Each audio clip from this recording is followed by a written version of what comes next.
Okay. Are we in? All right. I hope you guys can hear me now. I am back. All right. You guys can hear me, right? No problem.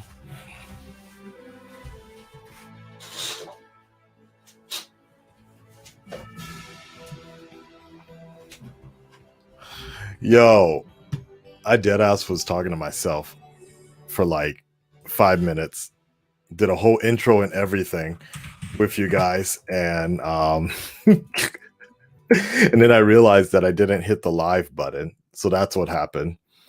Fucking dumb. All right. Okay, so looks like YouTube is in here, Twitch is in here. We're gonna do this for about less than an hour or so.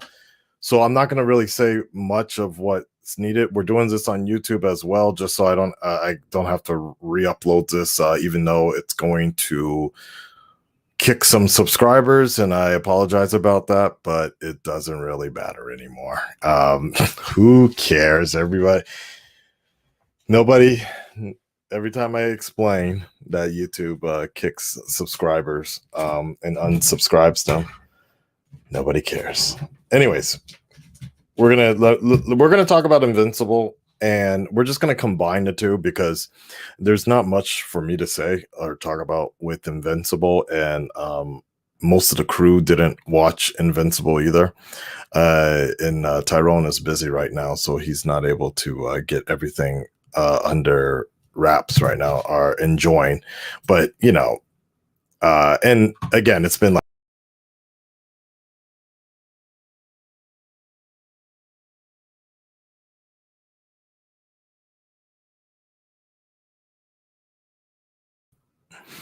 bring myself back in there. It's a weird day today, man. It is a weird day. I think it's just because I'm juggling a bunch of shit right now. Um I'm juggling a bunch of shit, so it's like I always get kind of nervous when that happens. So there's more technical difficulties. All right, let's get this underway. So in short, Invincible, I liked it. It was good.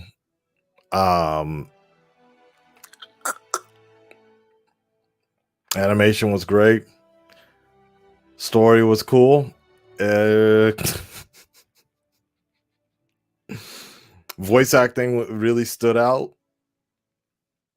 and the season finale was I don't know why this feels so awkward today. So weird. Yeah. But I guess because I'm just by myself on this one. And so yeah, I liked it. I liked it, and I enjoyed it, and I'm looking forward to the next season.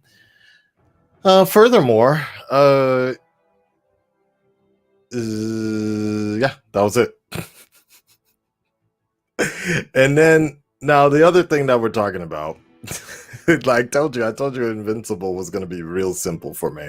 I enjoyed it, and I'm looking forward to the next season. I thought the episodes were good, and I'm not happy that Prime yeah, exactly, like writing a third an essay. Um I'm not happy that Amazon blocked almost all of my videos and reactions, and that's probably another reason there's not much I can really say about it, because most of you guys probably haven't even seen some of the reactions. But if you definitely want to see the reactions untouched, check out the full reactions on Patreon. I think the finale is still up on YouTube for now, so you can still watch it. But yeah, man, it was a surprise hit this year, man. It kind of reminds me of when Witcher came out. Um, it was just out of nowhere. I was like, damn, this is a good show, really good show. So I wish it was longer, but nah, it is what it is. All right, so continuing on here, the second thing that's been triggering a lot of people that I've wanted to give people a chance to call in and discuss is this idea of a black Superman that Warner Brothers put out their information, put out some information, or not even then. Actually, it wasn't even a announcement from Warner Brothers. It was just that the Hollywood Reporter was collecting all the different information of what they had, and then they reissued that information one more time, ironically on Henry Cavill's birthday. So I feel a little bit bad for Warner Brothers because, you know, it wasn't even their situation, but it's funny. So they put it out, and they're looking for a black director, and they're going to be getting a black person to play Clark Kent / Superman. So this wouldn't be anything. This is like, essentially, it's going to be an Elseworld story set in the 20th century. Maybe, I'm assuming, during the civil rights movement, among other things. The turn of the century, right? Man on the moon, all that shit. And so people are surprisingly, there's a lot of people that have messaged me privately, and concerningly, a lot of them black too. Black people have messaged me upset at this sort of decision, and feel like it's been like race swapping. WB has an agenda, which might be true as well. But I'm very surprised. I'm very surprised by some of these people, especially some of these people who claim to read comics. You know, the idea of a black Superman has been around forever, and it's not just Val Zod, who is Earth 2's introduction. There was also like the I'm not a big fan of him, but like Grant Morrison. I'm not I mean, I'm a fan of Grant Morrison, but like he made this like the first main. I won't even say main Superman, but like a black Superman. But the one that was kind of put in there was a dude by the name of Calvin Ellis.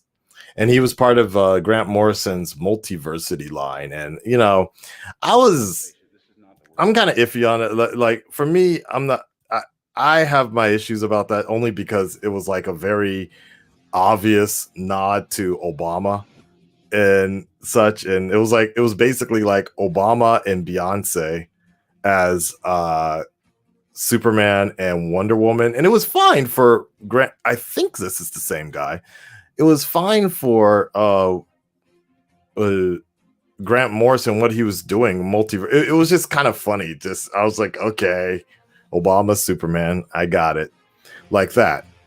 Then later, Val Zod was introduced as part of Tom Taylor, who is one of my favorite writers. By the way, make sure you watch. Make sure you check out Nightwing. By the way, doing the damn thing. He's writing Nightwing, and it's fucking amazing right now. It's really good. But Val Zod was introduced as essentially the replacement for Earth 2's Superman. And I only actually read the Earth 2 story, so I don't know what they did with Val Zod afterwards. But even then, he was like, it was kind of funny because we just wrapped up Falcon and the Winter Soldier and things like that. But it was kind of like, I almost feel like this week has been Twitter world saying they will never let a black man be Superman. They will never let a black man be Clark Kent. And then you see Michael B. Jordan in the position that Sam's in, right? So, you know, whatever. Like, it's really weird to hear some of these people talk about comics. Like, why don't they just do this? Why don't they just do that? You already have Valzad, and then I mean, people are bringing up a real throwback one to Tangent Comics, and that is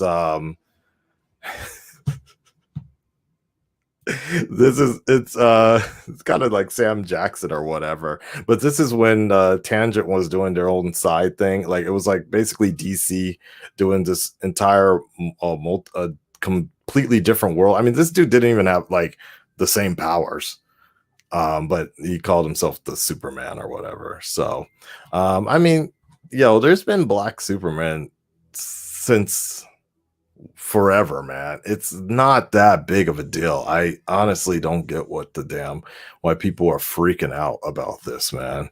Like, look, there's a Superman with an afro right here, you know? There's a Nazi Superman right here, right? Female Zoom, not a big deal. Not a big deal. But people are so like concerned about it, are so worried about it. Granted, I understand that people have a personal attachment to Henry Cavill, and like people want Henry to come back. I want Henry to come back as well, right? But it's weird. It's weird that it's just like people are feeling like it can't happen. Of course it can happen. If it's going to be a different universe, then there's nothing wrong with that. Somebody was asking me the other day about what, like the usual, and I always hate this question. I always hate this like sort of snarky comment question that people say is like, well, can we have a White Panther then? And it's like, well, yeah, you can. It's called Tarzan. The freaking Animal Man. There's I'm thinking about anybody, like how many white dudes do you got in the jungle that are kings of some shit? Like, you got a good amount. There's even one not Catman. It's not Catman, but it's Marvel that you got the I think it was in the Savage Land. I think he was chilling in the Savage Land and he had like a tiger or something like that. I mean, you got like that idea, but the idea of making a white person king of Wakanda, yeah, there's a reason why, particularly Black Panther himself needs to be black. That's a good part of his identity. That's like saying that's like making a Nazi, if you really like, if you want to go that far, that's like turning that's like making a Red Skull black in some form or fashion. Yeah, there you go. It wouldn't make sense, right? Like, there's a good part of it, the Red Skull's identity, that he needs to be white in order for that to work, right? So, and we're talking about canon, even and then multiverse wise as well, right? But if we're dealing with different multiverses and things like that, why not? Why not? It's not going to harm the brand. The brand, like let's be honest, the brand is already fairly tarnished right now with the things that DC is doing, Warner Brothers is doing. One thing I do want to point out though is the fact that if it was a trusted brand that was doing it, I think we would be a little more sure. For example, if Marvel, maybe even if Sony, but if Marvel came out and said they're going to put something out like this, we'd all be like, all right, well, they haven't failed us yet. Let's do it, right? But I think it's just I think a lot of it is the combination of just the way WB has seemed so tone deaf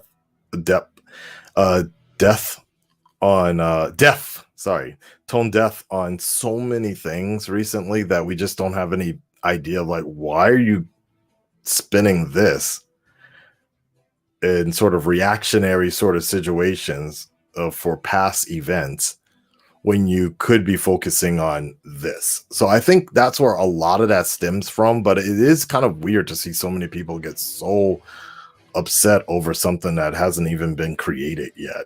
Very weird, man. But I'm gonna let that's my thought on it right now. So I'm gonna give you guys a chance to talk about this. You guys can call in. Invincible. Let me know what you think, and then I got to get ready for Resident Evil. So go ahead. Feel free to call in. I'm so out of it today. I think it must be the diet. It's got to be the diet, because usually I like fill myself up with loads of sugar and carbs before coming in to do these streams, but I'm just so like, and it sucks because that's kind of the necessary part of streaming, right? But I gotta naturally, that shit don't be working. I might have to go get some coffee though before the Resident Evil stream. Low on the sugar. All right, let's get into it. In fact, you know what? Hold on a second. Let me ask my girl if she could make me some coffee, because I'm not gonna be able to get through this, man. Just a moment. Hold on. Oops.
My bad. Wow. This shit is terrible. I told you I'm out of it, guys. I don't know I don't know what's going on today. All right. Everybody, let me try to wake up here. Let me wait. Let's get this going here. All right. Ronan, save the stream here. Hey, Akasan. I hope you're doing well, and you'll get through it, man. You'll get through it. Holy heck, what an ending to Invincible. It's amazing that even in my mid-20s, stuff, as many times I've seen superheroes duke it out, and in this one they actually show the blood and the teeth going out. The fact that, forget the punching, just the lines these characters say and what the actors say in their performance, it could still choke me up. I love the season of Invincible. I like to give a shout out to Heroes Reforged and Adam Klavick and his guys for telling me that Invincible, you got to get on this while they're making the show and the movies. But wow, man, J.K. Simmons. I'm getting emotional about it right now. He's good. He was really good. Yeah. It's weird how you could see stuff like that in an animated series and yet be like, yeah, me and my dad have gone through that stuff. I mean, we haven't duked it out yet like that and, have caused avalanches, but we've had those conversations before. And it hit home. Yeah, and think it's good. Yeah. That baseball scene was great, man. Yes. That was great. And it's funny because I talked to John and Logan from the Night Network, and they were on the other side of all this, and I was like, I understood where they were coming from, but I'm like, no, that's what I found. They weren't feeling it. They weren't feeling the show. Right, really? Which is fair. Which they didn't feel the finale, but they liked the show in general, and I think they said they'll give it a try. And I just, that was a great discussion that we had, and I that's said interesting. So they weren't really they just didn't think, they thought the season finale was like the pacing was off, or like I think it was more of the way they went about after the reveal that, I'm not who you said, who I told you I was, and I'm not, Veltrum isn't what I told you it was, and the aftermath of that, of how that came to be, that I believe one of their stuff was like, what was Mark doing? He was getting beat up, and Yeah, he's yeah, not strong enough, and what the heck is going on, and all this stuff. And I understood that perspective, but my perspective was that he's been punched before. He died. He almost right, died last few right. episodes. He's not worried about like if people think he's invincible or whatnot. Right now, the thing that's killing him the most is that his dad. It's weird to say, but his dad came out and told him Yeah, who yeah, he really is. yeah. And I told him that season 2, even though that they said that their line was like, I don't know, I'm gonna finish high school for I season thought 2 that and was see how that goes. great. Yeah, and I told him that like that's sort of the underline of what he's saying. What he's saying, and for me and me doing theater and film is that I don't know, finish high school is what he's really saying is I'm gonna cope with my dad being the villain of all villains for 2 more years or 1 more year of high school to have to deal with. And besides that, I gotta deal with these two ladies that right now are in part of my life that I might have Right. affection for. I mean, the And way I saw it mom, was just the way I just saw it was like, look, I'm just gonna finish. I'm gonna continue with my life because the whole point was, Nolan was pushing this factor that nobody's life matters on Earth. yeah, Everybody is just a speck in the long line of things. But for Mark, he's like, no, I refuse to believe that we are not important. I am not important, and look, I'm just going to continue doing my life because because the whole thing was everybody was having this kind of survivor's guilt and yeah, post 9/11 type of feeling, type of situation. And that's all that people could talk about, right? That and well, but for Mark, he's like, no, we're gonna continue living. I'm gonna continue having somewhat of a normal life, and I'm gonna deal with finish it. fucking high Yeah, school. Yeah, I'm gonna yep. finish high school, because that's part of what it means to be a human or Homo sapien and such. So And yeah, the I thought fact it that was great. yeah, and the fact I'll say that line that I'll still have you dead, even though everyone dies Ah, after yeah, this. right, I'll right, still right, have right. you. It's the fact that even that flashback, which I guess the boys liked, and it's funny. Me and Jedi Mike were on the same page for that whole discussion, but it was that like they're still good in Nolan.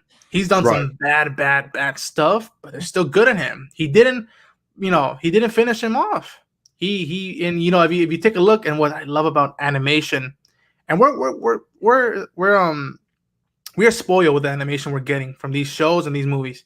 Nolan flies out, burns out the blood and whatnot of the atmosphere, and you can see, I Tears, believe, yeah. a tear, and then the Oh yeah, water in the lots of tears. space, Yeah, yeah, that was and it's great. like Yeah. the humanity, like he opened up. If he was fully on bad Viltrumite, Mark would not have been born.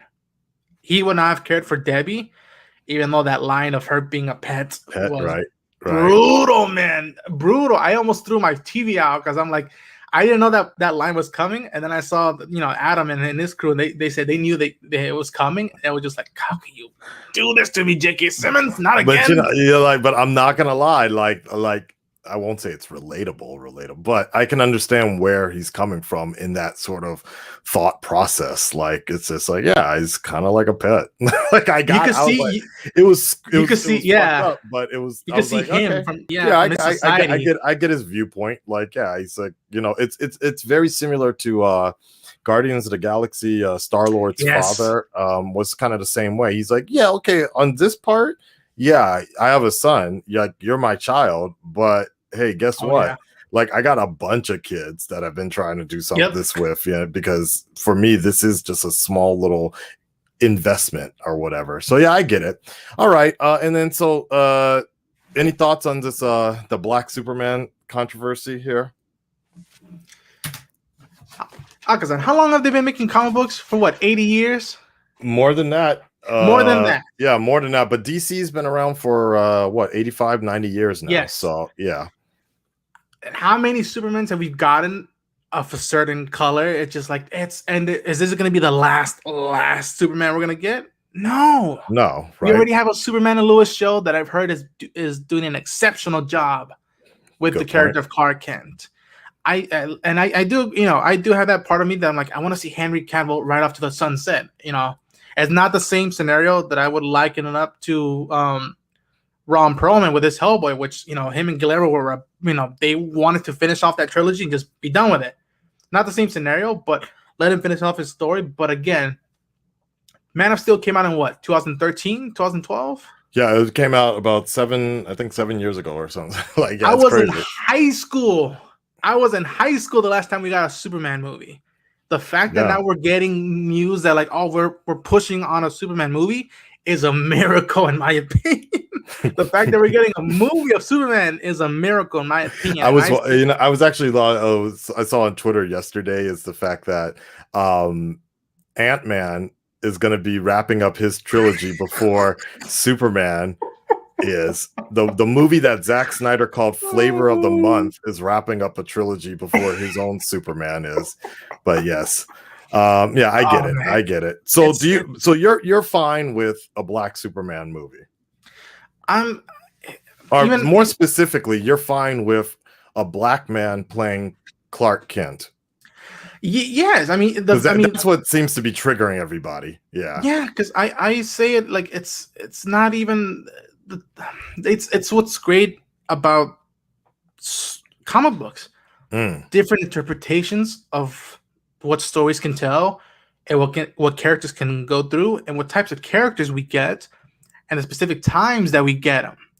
To me, the perfect example of what a character does in his time and what he represents to a lot of people, to me, and me not being the biggest Superman fan, I like Superman. I do relate to Clark Kent, but it's not the guy that I'm thinking about the most when I go to a comic shop or I go to a movie theater. To me, my guy is Kyle Rayner, Green Lantern. Okay. And he came out in the 90s when it was Crisis on Infinite Earth Post, and it was Hal Jordan and John Stewart shoving people into refrigerators. Yeah.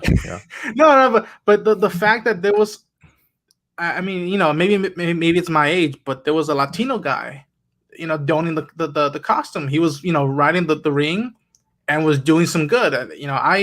I don't think that casting someone of a certain color or race for a new interpretation is a far stretched out from what we've been doing with these same characters for the last almost 100 years. Yeah. It's not the end. It's a fresh take, and the way I always see it with stuff like this is that even when I'm not excited for something, I will still wait for the trailer and see what it tells me. And I say someone told it to me best: if you're not iffy about a movie and you don't want to see it and don't want to support it, yeah, just the most powerful thing you could do, besides running and screaming everywhere else, which is, you're right, you could do that, but the most powerful thing you could do is just not buy a ticket. Yeah, buying a ticket says everything that people want to see more of these stories, more of these characters. Yep. I never knew about Guardians of the Galaxy, and I paid my money to be like, I don't know what this is, but I want to see more of this. Yeah. That's what I told people about BVS, and a good amount of people listened. Like, if you don't like it, just don't watch it. All right, Ronan, I appreciate it. I got to get to some more calls. Thank you so much. Take care, man. Later, man. All right. Jonathan, what's going on? Hi. Can you hear me now, son? I can hear you fine, man. Perfect. So I wanted to come at the Invincible from a different angle to Ronan. He mentioned about the voice cast, the story, and I agree with all that. I kind of want to come at from a different angle. I knew Invincible was going to be good. I looked at the tracker of Amazon. The Boys was amazing. I looked at who was producing. People are sleeping on Seth Rogen. He was a producer on The Boys as well. And I don't know about you, but when I look at like Eric Kripke from The Boys and the writer Kirkman from Invincible, I get Kevin Feige vibes. They're fans of the show. And when you see the people, when you have like fans and creators that are working on the show as well, and you have that bridge from like the Hollywood angle with Seth Rogen to like recommend casting and stuff like that, you can have so much more faith in the way they're doing things. Whereas if you look at it from, for example, with DC, they're approaching it not from that. They don't know what they're doing. Did you know that reactionary? Yeah. Did you know when they got the Guardians of the Galaxy director? What's his name? The one who's doing Suicide Squad 2. James Gunn. Yes. James Gunn. The way they did that, DC, when they found out he was available, the way they got him hired was they showed him every DC property and said, "You do whatever you want." Yeah, and this is very true. Then, yes. And he picked Suicide Squad, and they did the same thing with the Star Wars director who's doing the Black Superman. What's his name? J.J. Abrams. J.J. Abrams. They said same thing. Here's all our DC property. You do what I want, and he picked Superman. And Yep. I just think that's not the And right very way to do actually, it. no, you actually have a very good point. Like that's how they got Zack Snyder. That's how they kept Zack Snyder. Because it seems like WB is just reactionary in terms of keeping people in house. The only reason Ben Affleck is Batman now is because of the fact that he wrapped up everything with Argo, and WB has an Academy Award winning guy, and they just keep him in house. They want to keep, like, you'll notice that WB actors, you'll see a lot of actors that tend to only work with WB because the WB keeps throwing them projects so to always keep them busy, basically. And it's very interesting how just the DCEU formed in general, based upon the fact that it was like, okay, Snyder had his success with the 300. He did the thing with the birds and everything, and then And right Watchmen around as that, well. Watchmen right, as well. Watchmen, right. And they were just like, okay, Nolan is wrapping up, and Nolan seems to be on his way out. How are we going to keep this superhero thing going, basically? And it's like, okay, Zach likes comics, like, let's give him see if he can helm this thing. It's very weird how this keeps coming up this particular way. It's just like, okay, you did something cool, so let's just, what do you want to do? Can you just make anything for us? I It's terrible. I always personally have much more faith when you have these established IPs like Mortal Kombat. You have to have at least someone from the video games from NetherRealm, at least contributing to making the project. Because Mortal Kombat, you could tell that was not made by a fan. It was not made for Mortal Kombat fans from the video game. It was made for everyday people, like the casual movie fans. Apparently it was, though. Yeah, I thought I don't know. Have you seen that movie? I know.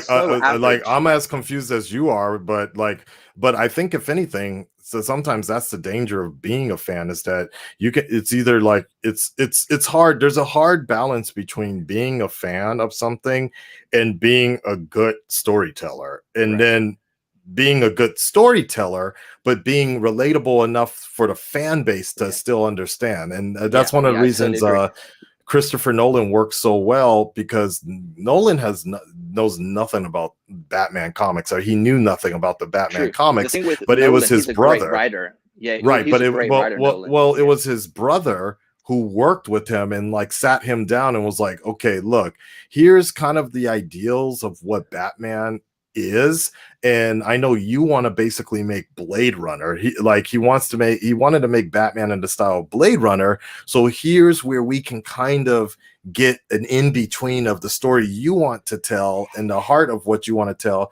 but where it still keeps in line with the Batman mythos. So I think that they're a great partnership. Exactly. Directors and writers, a great partnership. You want to know an example of a bad partnership? J.J. Abrams and Chris Terrio. Chris Terrio wrote Batman v Superman.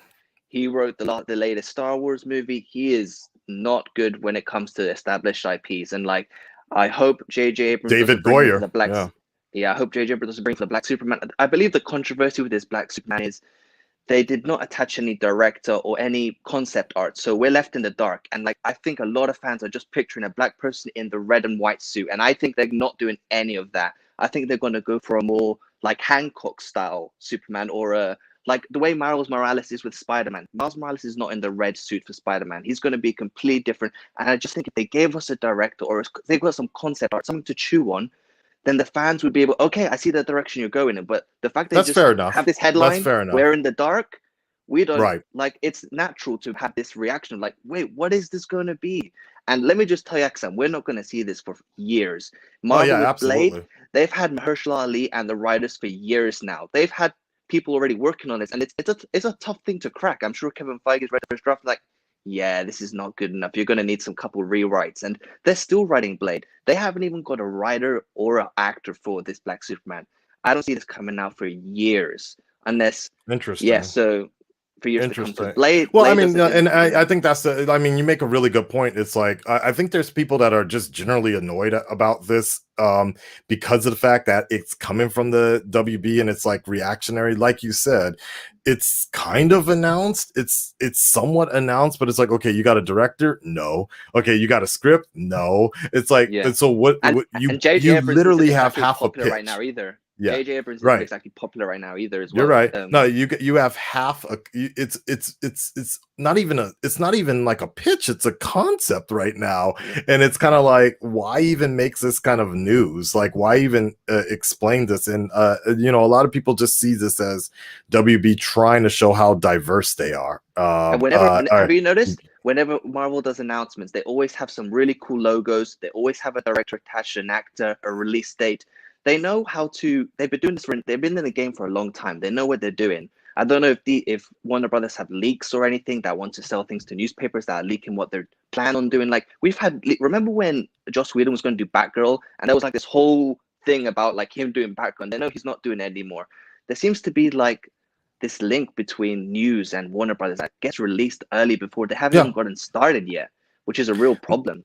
No, I don't even. I think it's partially Warner Brothers is trying to do that. Like it seemed like when the whole thing when Ray Fisher announced when he made his big reveal, like almost immediately they put out in the trades put out something about Jason Momoa teaming up with the person that was accused to do Frosty the Snowman. Like I think it goes hand in hand with the trade situation, and I think Warner Brothers needs to just put a stop on all of that. Like they're putting a stop with the Flash movie. They're using that to like rewrite everything. Exactly. Just focus on putting out the movies and let the people decide for themselves about what's good and what's not. The Flash is going to be like an end chapter for all of this era, like this I certainly generation hope of so. DC films.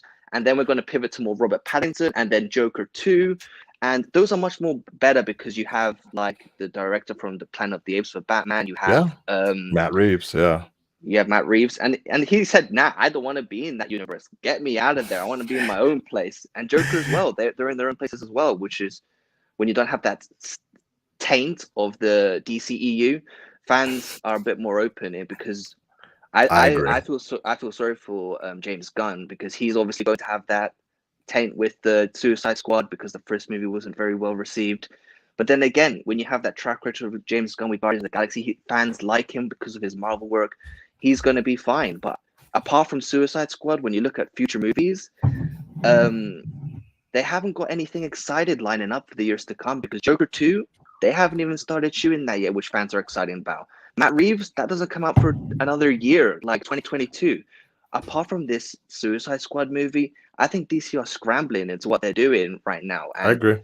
Yeah, when you have these exciting properties coming out from other studios like Amazon, with their TV shows like The Boys and Invincible, the way they're approaching it, they're approaching it with much more planning, and they're giving their hands to like fans and creators of the show, whether it comes to from comic books or then they know what they've got the hands on the pulse in what they want the show to look like. So I'm pretty happy with those two properties, Invincible. And when it comes to Black Superman, we just have to wait and see. Like I would, fans should just be patient into what director, concept art before they have like a proper opinion on what it's going to look like. I got you, man. All right. Well, I appreciate you calling in. Yeah. Thank you so much. Nice meeting you, Accent. Big fan. Thank you. Appreciate it, man. Talk to you next time. Thank you. Bye-bye. Later. All right. Let me see. I'm gonna try to put a cap on this. Like, let's try to do like 5 minutes each person because we have a lot of people in the queue here. Here we go. Ashu, what's up, man? What's up, Ashu, bro? actually, yeah. Hey, man, how you doing? Good. Just talking about Invincible, I loved it. I've never read the comics, and to know that it was made by Robert Kirkman, who did The Walking Dead, I was happy that he was more involved in it. And right off the bat, like it's like they keep telling you, it's like you think something's gonna happen, and they double cross you, and something else happens. So Absolutely. I love that, and I love Mark Grayson as a character, just with like his development throughout the show, his relationships, and that fight scene at the end. Bro, I was walking down that street of Chicago and just seeing that building crash and all these people die. I'm like, bro, if I was on that street and that happened to me. It was beautifully done. It was beautifully animated, like a completely different team as well. Oh, it looked real. That's what was scary. Yeah, it looked so real, and especially that train scene. Like, oh my god, I was losing my mind. Like, And it was just so good. And Ronan said that like the cinematography of the show, especially for something animated, spot on. Like whoever worked on the VFX team, round of applause to you guys for making great cinematic shots, almost Zack Snyder shots. But yeah, that was Yeah, very great. true. All right. And any thoughts on the Black Superman thing? I wouldn't mind it if the circumstances were different. One, the news came out on Henry Cavill's birthday. Two, WB doesn't really have a good track record, especially firing Ray Right. Fisher for addressing racism Yeah, in yeah. WB. They have John Stewart, Static Shock, Black Lightning, had Ray Fisher as Cyborg, and they don't have a plan. So remember that year 2018 when they had like When they did all 30, the announcements, 40 yep, movies yep. in development, like this Yep, character's in they were development, up this there acting character's like the in development. goddamn Miami Heat, and they were like, not one, not two, not three. They were just like, yo, I was like, and this is why I will never trust anything that they'll announce. Like they legit came out there like the Miami Heat, trying to talk like about how they were gonna just put a cement in Marvel's shoes or whatever. And I'm like, come on now. And you know, that's the thing about talking but not walking, man. Like, Exactly. yeah, you If know, you're gonna yeah. talk the talk, you better walk the walk. You can't be Conor McGregor without actually putting in that work. That's what I'm saying. Exactly. No, that like that. You know, people may not like Floyd Money Mayweather, but this dude he's got skill. Like, you know, there's a reason why he's undefeated like that. Yeah. You got to come and, you know, to make these announcements, the audacity of these people to come out here like that and assume you just thought people were going to like your movies, Zack Snyder. Like, you just thought it was going to come out like this. Like, come on now. But whatever. But I agree with you. It has a lot to do with the reputation. I think if it was a more trusted studio, we'd all be fine with it, you know. So yeah, I got you on that. Cool. All right. Well, I appreciate it, man. Thank you. Thank you. All right, man. Later. You too. No, there was something he said. There's something Shu said, and you guys said in the comments was like, the one thing I want to point out real quick is like, so everybody keeps mentioning like you already have established black characters, but you know, here's the thing is you might have established black characters in DC Comics, but you don't even have an established fucking universe. That's the big problem. You don't have an established universe, and I mentioned this in my video previously, is the fact that the WB is in between a rock and a hard place right now. If they bring back Henry, people are going to bitch that Snyder's not involved. The more there's any mention, any sort of connection to Zack Snyder, it's just going to be a trail of restore the Snyder cut, whatever, restore the Snyderverse, whatever, bring back Zack Snyder, Man of Steel 2. Like, it's just, and that's what WB's just trying to move on, but they don't really know how to move on. So the best thing that they can do is do something that's not connected to the DC EU, I guess. That's the way I see it right now. Let's give it like, okay, you guys keep on wanting Ben Affleck. We're going to just do a completely different Batman instead. So hopefully people will get over it. All right, let's go to the next one. Jedi Mike, hi. What's going on, man? I'm all right, man. How you doing? Yeah, I guess it's like everyone like in the past they made good points about it. You know, my man Ronan made some good points about it too. But as a black man on this issue, I made that argument really with my friends the other day. We already have established characters, you know, that they literally said no to. They want to have their own Black Panther so much. They want to have that. I understand black people sell in 2021 now. You know, hey, you know, we got Black Panther Wakanda Forever. Hey, we got Lovecraft Country. Hey, Watchmen, let's bring him back. Let's do it in Tulsa, Tallahassee. in the riots of going back, and no days in the 60s and stuff, targeting black people. Yeah, let's do that. That sells. But then it's just like, okay, well, but okay, hold on before you get to that point. But see, here's the thing. It's one thing to say, yeah, that sells because it's black, or maybe it just sells because it's a good damn story. Like, this is the thing. Like, look, Black Panther is a good fucking story.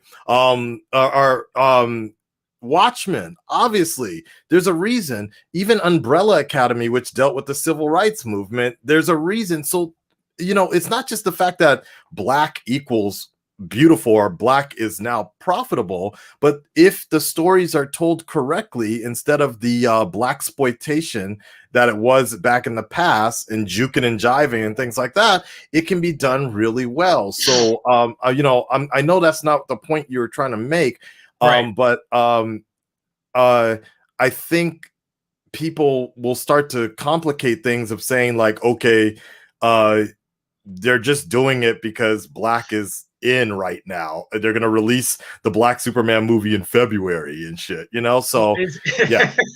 But it's not just that. It's just like, listen, with Henry, you're right. You make the argument of saying, well, if they bring him back, they're gonna whine and complain about, Zach's not attached to it. But even now, we have even a 4K trailer for this Whedon cut, and then it just like is instantly like getting disliked, and they know what's going on.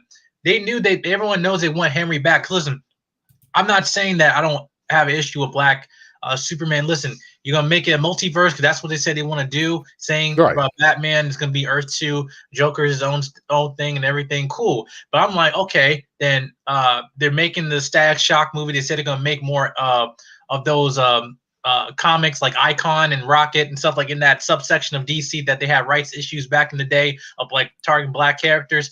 But to me, like I said, I'll believe when I see it. Once I see the dude in the suit, who they cast, who the director is, then I'm like, okay, then like my mind will be changed. But this to me is just like, it's easy for you to make that because you already have a character like that because it's totally different from Captain America. I remember that whole discussion we had earlier. But my thing is just there's just so many characters that they could have done for a different story. But I'm just like, you're right. They haven't established a freaking universe. To me, it's like they haven't earned the right to do this. That's my thing. Interesting. Like, they haven't earned that. Okay, that's an interesting point because you took that a little differently than the point I was trying to make. Is that so you're saying like they haven't established a universe, so therefore they shouldn't go into the multiverse line of things, right? You haven't even really established your prime universe. My point is the fact that their prime universe is so broken right now. Right. Their prime universe is so broken right now that the best thing that they can do is focus on alternative stories because everybody is going to continue to bitch and complain that it's not the established Snyderverse that for better or worse. Some people will complain that it's not the Snyderverse. Other people will complain that it is the Snyderverse. That's the point I'm trying to make because the Snyderverse started polarizing and it never had a great foundation from the beginning to get everybody on board. So therefore, when the foundation is in shambles or crumbling, it's hard to build upon that. So that's the point I was making was the WB is in between a rock and a hard place because they don't have a good prime universe to build up on their main legendary characters, and then they can't. So the best thing that they can do is focus on alternative worlds like the Batman, Matt Reeves, the Batman, and Joker, like that. And so far that experiment has been working out pretty well with the Joker. In the beginning, everybody was complaining that, it's not going to be connected to Heath Ledger or whatever, right? Joaquin Phoenix. I remember people were talking mad shit about the Joker till that movie dropped, and suddenly it became the best thing ever. Right. Don't put your universe before your characters. Unfortunately, that like they took that to the fifth power. There you go. Yeah, there you go. Power. Yeah. But I think is that when you can throw out one single character and get an Academy Award from that, I'm like, you guys, like, you're WB. You guys started Foundation in the 90s. You're the backbone of the comic book industry back in the 90s when we're supporting you, making those Tim Burton Batman movies, Richard Donner Supermans, all the Justice League cartoons and WB that people are based off, not just as a DC fan, just as a comic book fan in general. Here's what I'm gonna ask you, and then I'm gonna move on. Let's just say 100% this Black Superman alternative story is coming out. Let's say it's coming out next year and we have an actor, whatever. But at the same time, The Rock comes up at the end of the Black Adam movie or whatever.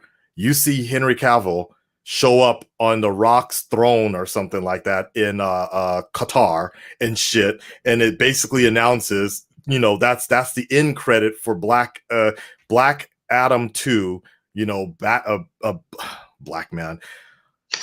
Black Adam versus the Man of Steel in the next thing. So basically, Henry is coming back. Would you be fine with that at that point? I'd be perfectly fine with it. Okay. Okay. Fine. I'm just curious about that because it seems like a lot of it is people are just frustrated that the Prime universe is so screwed up right now.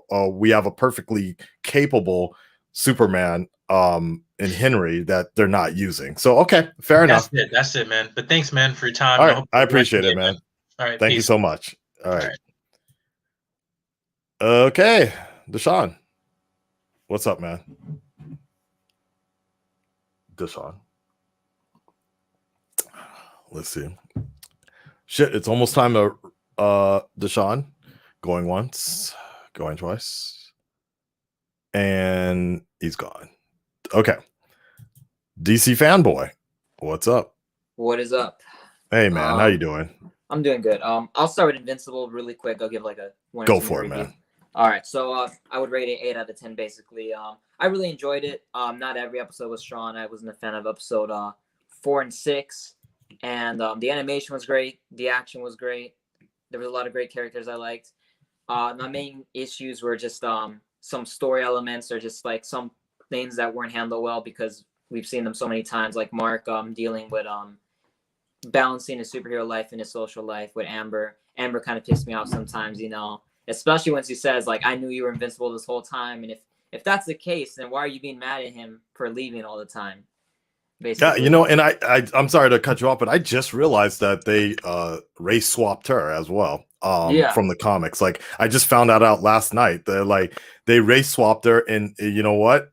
To me, it didn't make a damn difference. You know, it's still like it still created a good sort of diversity. It created diversity where it needed to be, because honestly, I think that helped create a very good contrast of Mark's sort of love interests and such. Not just because she's Black, but it helped keep that kind of sternness that is Amber. Because part of me thinks that if Amber was the original white woman, it just would have been weird to just kind of see like this kind of like angry white woman all the time. So I liked Amber being Black, but I didn't even realize it until afterwards. So, but okay, as you were saying. Yeah, but actually I'm gonna get into more of that when I talk about this. Okay. But yeah, basically just to wrap it up, yeah, Invincible was enjoyable. It's not one of my favorite things that came out recently, comic book related, but I still had a good time with it, and I can't wait for season 2 and 3. But now the Superman thing, I have a lot to say about that. When it comes to DC and Warner Brothers, it's always a fun conversation. So I'm okay with the Superman kind of. For one thing, it doesn't like matter. Doesn't matter, but like I don't have a problem with a Black Superman. And like I'm sure like a lot of people like feel the same. The problem is, wait, hello. No, you're still there. Yeah, I'm just flying around. Yeah. The problem is that like I also feel bad for like Henry, because like he never really had his like chance to shine. Like he got cut off after like Justice League, and like people have been wanting. It's crazy how like people have been wanting Man of Steel 2 for like the longest time. I feel like out of everything, like even more than like Batman or like another Justice League. Like people have been saying for the longest time, Man of Steel 2. And on Henry Cavill's birthday, what did they do? We're gonna get a new Superman. New Earth reboot, basically. Right. So like Right. that's the issue. Like I feel like they're taking away from this. Like if they, because I don't know if they mean it or not. Like, do you actually want like a black Superman, like a good a new representation? Do you want to actually be diverse, or are you just like trying to market something? Because this is like not great timing, first off, and when the fans have literally been saying they want Man of Steel 2, and you can't Now, give us that. at the same time, though, let's give some sort of fairness. In all fairness, you know, there was an entire sort of dispute with Henry, and you know, because when they first pulled Henry, when Henry first became Superman, he was not the same sort of foundation of an actor that he is now. You know, he's got a lot more credentials, and on top of that, you know, his manager was trying to play hardball, and they're just like, look, pay him more. He's, you know, he in some sense, I feel like they almost tried to pull a Robert Downey Jr. type of thing. Like the DCEU started with Superman as Henry as Superman. It's like, if I'm going to keep coming here and keep on doing more movies, you know, pay me more type of situation. And WB was like, haha, no, like that. So I feel there's other stuff behind the scenes that's not we aren't really seeing as well. But the fact of the matter is, yes, you know, a good amount of people do want to see a Man of Steel 2. Just not with Zack Snyder, and some people do want Zack Snyder to come back and do it. So yeah, I get you. Yeah, well, you know, even if they like had both of them at the same time, I'd be fine with that too. Like if we have Henry Cavill in the Earth 1, I guess, DC universe, the Snyderverse, or like that type of universe, and then you can have like what they're doing with the Batman. We just have two Batmans, Batfleck and Patterson. So like if they do that with Superman, I'd be fine with that too. It just depends on like if it's a good movie at the like, and is it natural? Like, are you actually like trying to say something with this, or is it just forced? I agree. So I agree. That's really, when it comes to DC, I just like, you just gotta watch the movie. Like even like I don't even trust them anymore. Basically, like I was like, if like I gotta literally watch the movie to see if he did a good job or not. You're right. No, I think that's the simplest way to put it. It's like, look, are you just doing it because it's reactionary? Or are you doing it to actually make a point and make a good story? So, yeah. All right. Are you Falcon and Winter Soldier, or are you Batwoman season 2? Nice analogy. I like that one. That was good. All right, DC fanboy. I appreciate it, man. All right. Thank you for your time. Later, man. Peace. Oh shit! The queue is lining up. It's almost Resident Evil time, y'all. All right, well, let's get it going. Look at this guy. What is this, man? Are you in the strip club, bro? Are you calling me from the strip club? Are you in the champagne room right now? What the fuck, dude? What the fuck? Knight and Logan had a similar reaction the other day when they saw the change, because obviously the set has changed up since the last time we had a live call, and so it's all good. I mean, look, it's all good. You just tell Cadillac over there to hold up, and you say your thing, and you can get back to your lap dance. So, all right. So, what's up, man? Right. Invincible. All right, Invincible, real quick. And I'm gonna make this like 2 minutes so I can talk to us about Black Soups. So, Invincible, love the season finale. Love where they went with it. I knew that we most likely were going to, have Mark get his ass whooped, which. Gonna talk about that real quick. I know a lot of people have problems with Mark getting his ass whooped all the time, but it's like not every superhero can win every single battle. It takes a lot of time, dedication, and training for them to win over something. Batman doesn't win every single damn battle. I mean, one of them even broke his damn back. And so it's like, I thought the whole point, to me, I thought that was the whole point, was like to show, like, look, this dude, he calls himself invincible, but he's literally very invincible. Yeah, he's literally superhero in training right now. He's gonna get his ass whooped. I mean, nobody says anything about that with Midoriya every time he gets his ass whooped in My Hero Academia. So yeah, true. All right, yeah, okay, and Nightwing as well. But yeah, okay, as you're saying. So it's like, I enjoyed it. I'm definitely excited. Like at that last part where they showed like all the unresolved and new things that are showing up that will most likely tackle in season 2, I'm very excited. By the way, by the time the finale came out, I had finished the 140 some like entire run of the Invincible comic. It took me a while, but I finally got through it. And there's a lot of stuff I'm hoping for, but I'm going to keep that to myself for right now. So that's all I have to say. Loved it. Can't wait for season 2. I'm hoping it's like a Harley Quinn season 2 thing where it's like only a few months away. But if it's a year away, I won't mind. We still got a lot of stuff, coming for us. So it's no reason to cry over spilled milk. Okay, cool. All right. Switching over to Black Soups. What can I really say? Well, I'll say this. I don't really at all care. I mean, if they make a Black Superman, fine. I'm perfectly okay with it because I think DC's strongest suit in my perspective is their Elseworlds stories when they're not focusing on a main universe and they're just telling the stories, be it original or adaptations of comics we've read before in the past, or nowadays. I'm perfectly fine with that. So if they want to do a Black Superman, Deceased, it's good. Injustice, Dead. Well, I just said deceased. Yeah, almost everything that some of the best stories that Tom Taylor has written is not main canon stories right now. So yeah, right. I agree.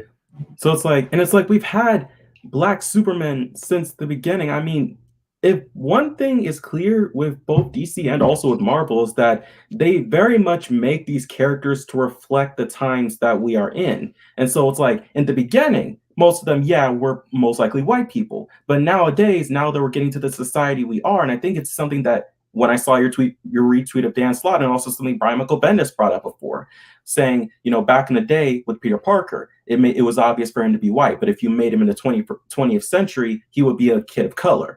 And so it's like, I don't really mind it. I really honestly don't mind it. I don't think it really has that much debate. Now, the whole thing with Warner Brothers that you talked about, the other people, their whole situation, doing it on Henry Cavill's birthday, which was a real bitch move, and all the other bullshit, I totally understand all that. But when it comes to just telling the story, I really don't care. As long as the story is good, as long as I can get engaged with this character, as long as I am good with whoever the actor is and the director, I'm perfectly fine with it. Tell the story you want to. If the director has all the leeway, tell the story. I want to see what story they want to tell and see if it can resonate with me. And even if it doesn't resonate, I at least want to see if I can be entertained by it.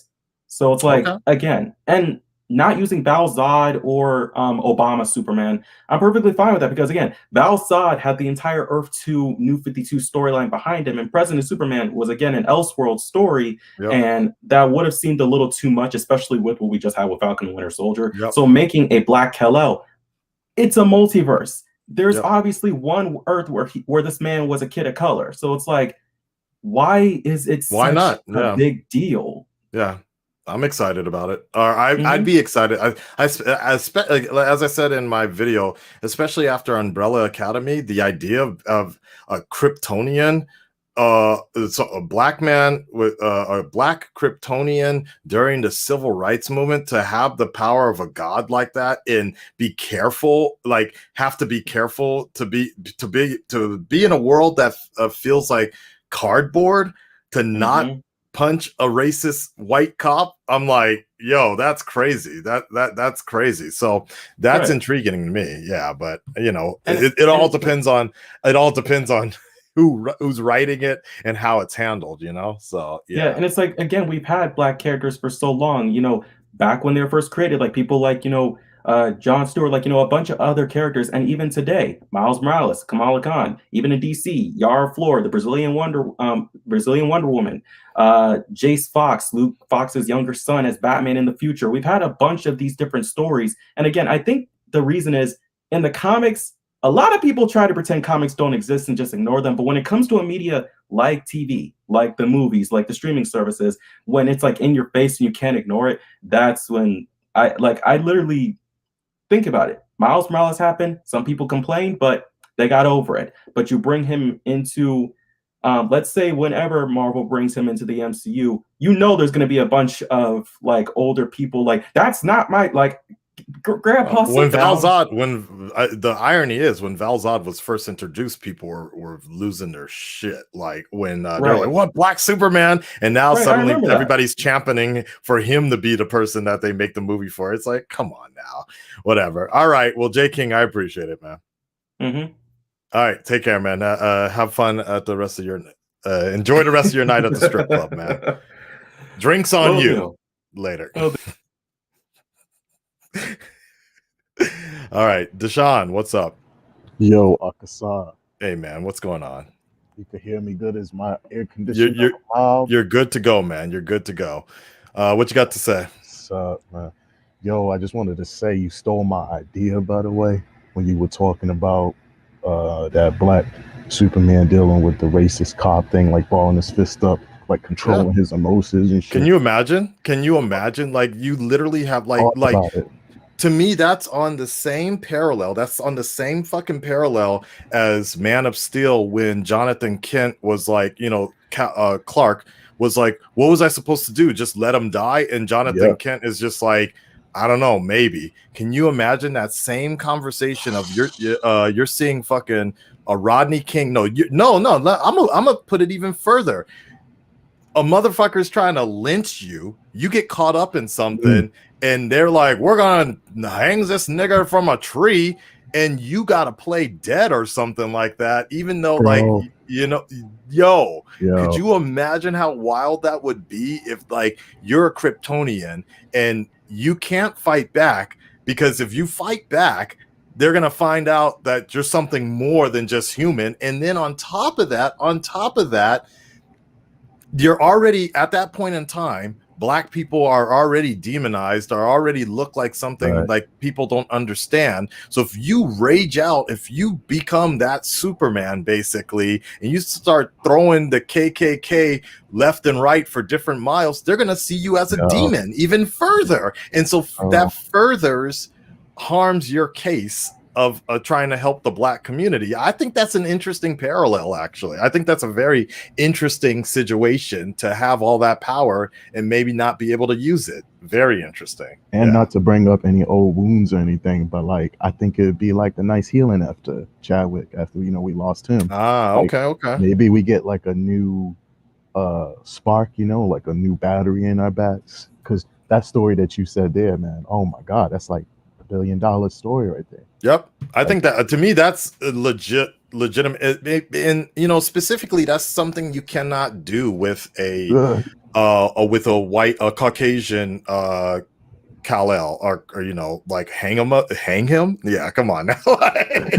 So some of those concepts to me, that's really intriguing as an Elseworld story, Yeah. So yeah. I just have one more question. Go for it, man. Just one last question. You think we ever could get an interview with you and Zack Snyder? You think that could ever happen in the history of online history, man? I feel like that would be so legendary. I feel like you would get out of nowhere like 1 million people watching. Out of nowhere. Is that possible? I'm gonna leave that up to Zack Snyder. He can call me. Zack Snyder can call me. I don't think I would call him. But if he ever wants to talk with me, but I know he's very specific about the people that I have 3 people in my network that have already kind of exist, man. He knows. I'm sure he does. We have mutual people within the same circles. Dante's met him. Or has been in the chat room with them. My friend Jonathan Bell, a Seattle Superman, has because obviously his outfits and such. So Zach knows of him, and then of course Tyrone Magnus as well. But to answer your question, there's no benefit for him. Honestly, like there's no big reason for him to ever talk to me because he doesn't have to prove himself to me. He has his fan base and he has people that enjoy his stuff, and I think that's fine. There would be no benefit for us to debate the ethics of comics and things like that, and that would only hurt his particular brand, I think. So he respectfully he has his specific sort of way he wants to do stuff, and that may not work with most people in the industry, but he does have a following that really likes that stuff. I just rather it not be part of the main canon universe, so that's all. So right. yeah, it's all good. It's funny because behind the scenes in WB and WB animation. It's conversations that I have with other directors and animators and such. So it's a very interesting situation. But you it's know all all the good. behind the scenes stuff. Like every time, I could tell. Like you sometimes you withhold some stuff you want to say. I could see it in your face a lot in videos. You'd be like, "Yeah, let me do this." All right, I got a rap for you, and I'm a bounce, man. All right, man. Zack Snyder, Black Superman, Akasan coming on you like a ceiling fan, blowing streams in the water. You gotta go to quit, leave it in order. Sorry, I suffer from anxiety. That was good, man. No, Yeah. you're getting better. And he bounced. Yeah, he's getting better though. Yeah.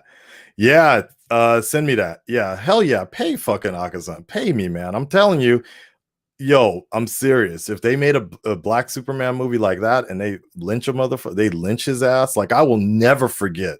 I will never forget that day, that cover where they hung Spawn. You know, when they fucking hung that dude, left him for dead, and that was the cover. I will never forget that cover, dude. People got so triggered on that one. Yeah. All right. Joseph, what's up, man? Hi, Akasan. Huge fan. By Hey, the what's way, up, man? Thank you. I appreciate it. let's get on that Invincible finale. Okay, That- go for it. That train scene scarred me for life. By the sound of your voice, it hasn't been that long, but no, I'm just messing with you. You got scarred. You got scarred for life. It was scary, huh? Really, yes, because I was like, what are you doing, you sociopath? I'm like, what kind of stuff did you take? It must have been really, really strong stuff. And Yeah. then it was like, every single time an episode opened up, it would go with like the bloody all over the title screen.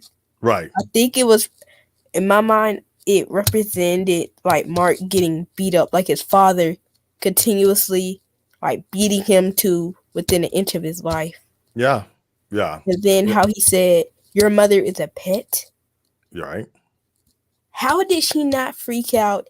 And then she's like, you know what? Just take off my ring, take off everything, our relationship symboled, take down all of the pictures. And it's like, Right. really? And plus, I'm sorry, but can I talk about the Mortal Kombat movie? All right, go for it, man. When they killed Kung Lao like that, I was so angry. Really? You're a big Kung Lao fan? Yes, because it's like, he's better than Liu Kang in my opinion, because I like how in like the NetherRealm game, his fatalities in Mortal Kombat 11 protect. He's literally like the most OP character. And then, you know, for him to be killed like that, they didn't even help him. And for the fact too that it wasn't even a tournament yet, and so Raiden was able to interfere. Okay. And then fair enough. Okay. And then, you know, how that played out. And then it's just that it doesn't make sense how the baby, what happened to the baby? Because then were they saying like the martial arts dude, was he Scorpion's son or? No, he's a descendant of I don't even remember. I think he's the he's that son, I think, through time. Like he is that baby, I think. I don't, or he was a descendant of that baby. I don't know. Yeah. Yeah, because that confused me. And then it's just that the first 7 minutes that was released was so epic. Right. Is that whenever Sub-Zero died, I was like, because then whenever he did like the skull thing, I was like, yes, Mortal Kombat 1 reference, skull fatality. Yeah. When did you play? What's the first Mortal Kombat game you played? Well, when me and my brother had an Xbox 360, I was about like 4 or 5. You were 4 years old? No. Mm-hmm. Oh, and then you played Mortal Kombat when you were 4 years old? Yes. And then because he would always do like that little low kick spam thing, and I would always get mad, and so I would do the same thing to him. And then Okay, so I have a question. Bringing it back on topic here. So wait, so you were scarred for life from Invincible, but Mortal Kombat did nothing for you? no, because in like the first few games they weren't that graphic, to the Okay. ones that they are now. Because then from now, the fatalities now are just out of the top. It's legit like Friday 13th type Oh, kills. I see. How old are you now? Going on 12. Okay. So, but Invincible, so The death was so graphic because, like in episode 1, whenever he killed the globe saviors, I forgot their name, but yeah, those deaths were so graphic. okay. The Batman dude. Oh, That was yeah, the Darkwing. dumbest thing you could have done. Right. You Killing know Dark- him. You know him. He has super speed. You have no powers. Okay. And then So I got a question, Joseph. Do your parents know you're watching Invincible? I'm just curious. yes, but yet then, you know, They don't. sometimes I have What to you? watch. You Sometimes I have to watch the graphic scenes at night. I have to watch the graphic scenes at night, or at least look them up on YouTube. And then, So wait, do then you I'll- watch? So do you watch Invincible with your parents at that time, or do you just sneak and watch it completely by yourself? both? I see. Because I then see. for some scenes I have to skip it over, and then for the parts that I have seen like this, like that isn't like it's just going on slow, I have to skip like a few minutes or something. Because it's Why? like, Because your parents are watching you watch it, or because it's too much for you? my parents are watching me watch it.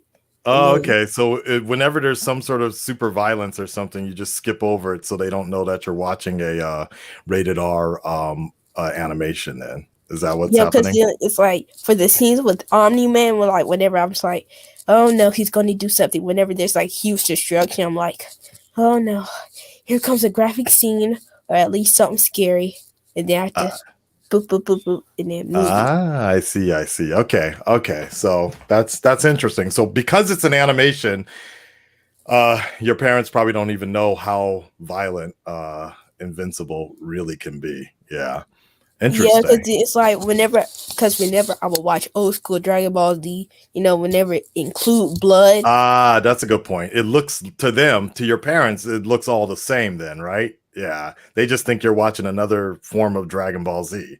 That makes sense. Interesting. Yeah, because it's like whenever I was like 4 or 5 and I saw Gohan got his arm, it was like bleeding when Cell hit it. Yeah. The waking blood. I was like, man, Goku, how dumb can you be? I see. So for you, Joseph, what is Invincible to you in terms of Mark? Like it's really what good. It's no, really like good. what do you feel like? Do you feel that Mark is a hero? Is he a good guy? Do you feel that Nolan is Omni-Man a good guy? No, I see Omni-Man as not a good person. It's like Okay. how he depicts humans. It's like he's basically using his power for granted. He's basically saying, oh, since I'm a god, I can look at all these people as pets, It doesn't matter. I see. I see. Do you support Mark though? Are you a fan of Mark? Yes. Okay. So you want him to become truly invincible in the future, right? Yes, because I want to see him see that growth where it's like, okay, so where what's it called? Ooh, I forgot what it was. But yeah, it was something. Yeah, it was something, but yeah. It was just where okay, yeah. I forgot where it was, but yeah. It's all good, man. But basically you're enjoying the character and the growth of Mark, right? Yeah, it's because I wanted to see him get over what his dad has done to him, and then use it as his power. Basically, like what Goku did when Frieza killed Krillin. Do you feel like any of that is kind of relatable in your own family, or do you have is your family life okay with you? And is your dad around? Do you have a father in your life? He's a truck driver. He's not around very much, but yeah. Oh, I see. So it's just you and your mom then, for the most part, and your brother, right? Mm-hmm. I see. So your dad is kind of like Nolan in the bit, Omni Man. He's kind of not really around, but when he comes around, I see.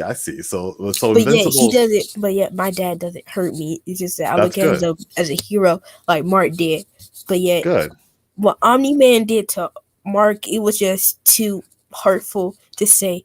Oh well, guess what? I have the powers of a god. And then the thing was is that whenever I found out that they were just doing basically Fortnite type of stuff, the best survives and the weak, it's just like basically survival for the fittest. Right. And it No, was you're like, right. and I was like, but yet then they had this strong empire. And then one of the times that Mark got me so angry was whenever Cecil was about to beat his dad. And then I could see where he's coming from, though. I could see because he didn't know yet. So, most people was like, Mark, what are you doing? But yet Wow. then it's like, you can't get mad at him because then he was seeing what he was just seeing. Oh, there's this monster that my dad beat once. So I he's see. having trouble with it. So I might as well, help him. Well, Joseph, I'm glad you're enjoying the show, man. You seem very wise for 11, going on 12 here. I will say you're gonna have to be ready because season 2 and season 3 is gonna be even worse and even more graphic, and some other content that probably wouldn't be appropriate for you to watch. So yeah, man. Thank you for calling in, and we'll talk to you on the next one. Okay. Okay. Farewell. All right, man. Later, man. Man, when they start bringing in the sexual stuff in next, maybe season 2, season 3, I don't know what.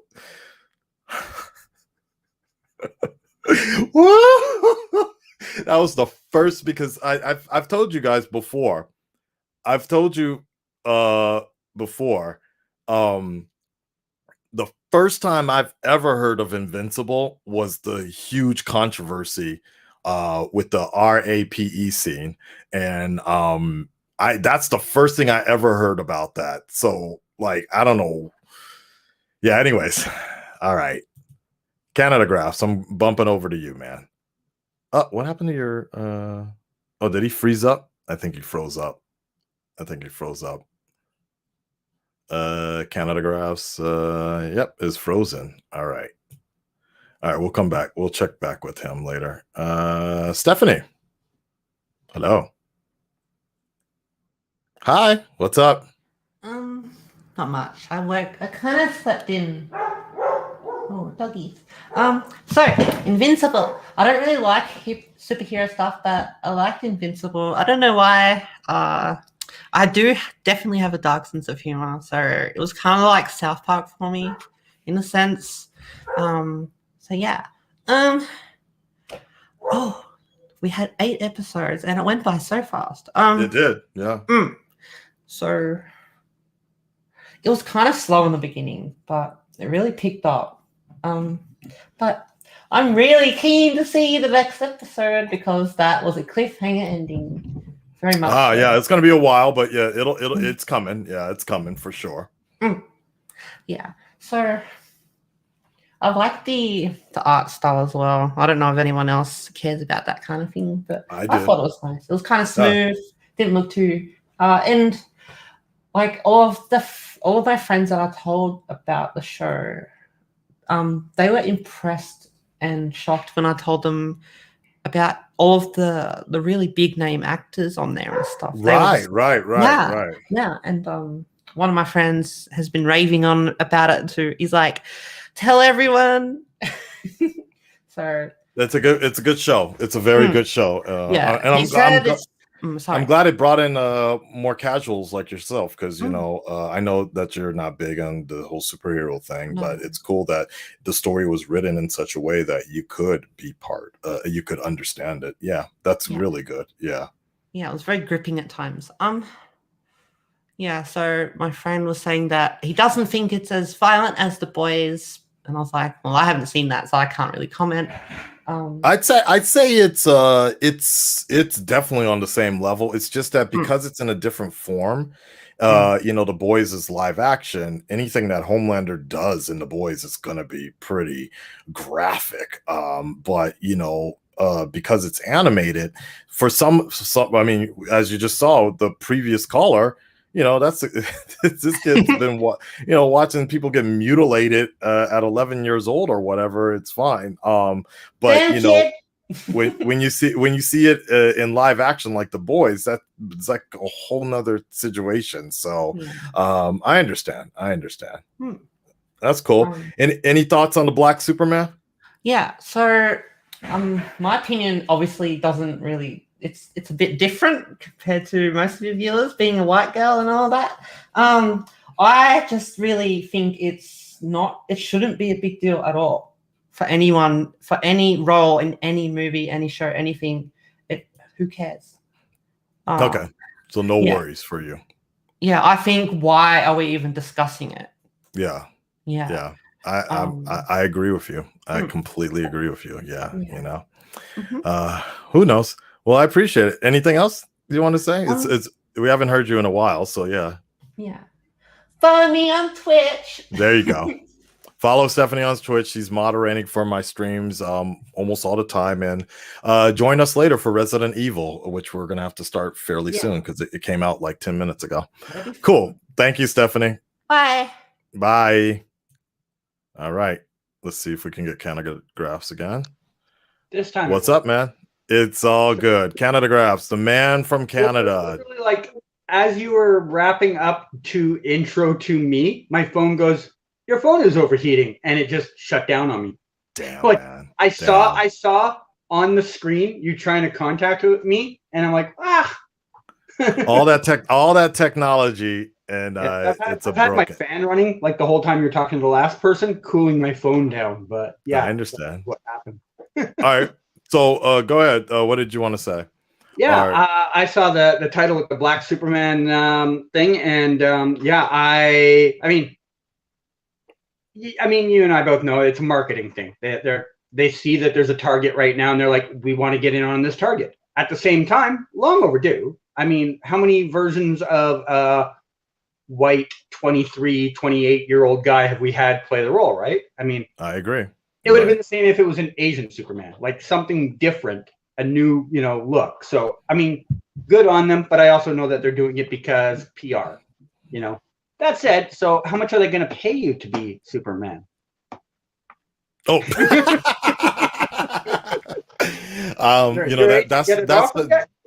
that's the real reason Zack Snyder and somebody asked that earlier. The reason we're not doing interviews is because I'm technically the new DCEU. I'm ushering in from the ashes of what he destroyed. I'm building up the new one with my Superman story.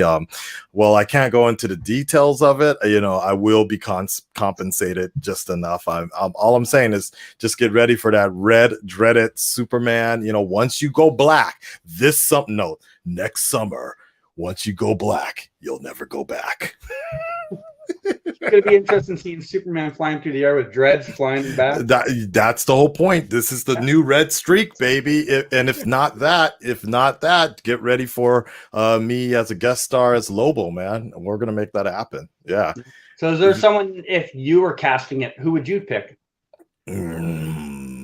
No, I don't have anybody in general. Like I never really think about it that way. Yeah, but, I'm kind of the same. I just wondered if you had one at the top of your head. For me, it's always about, like, I prefer just getting unknown people, honestly. Unknown people that their names are not bigger than the role that they're playing. And I've always thought that was a missed opportunity with the new Batfleck.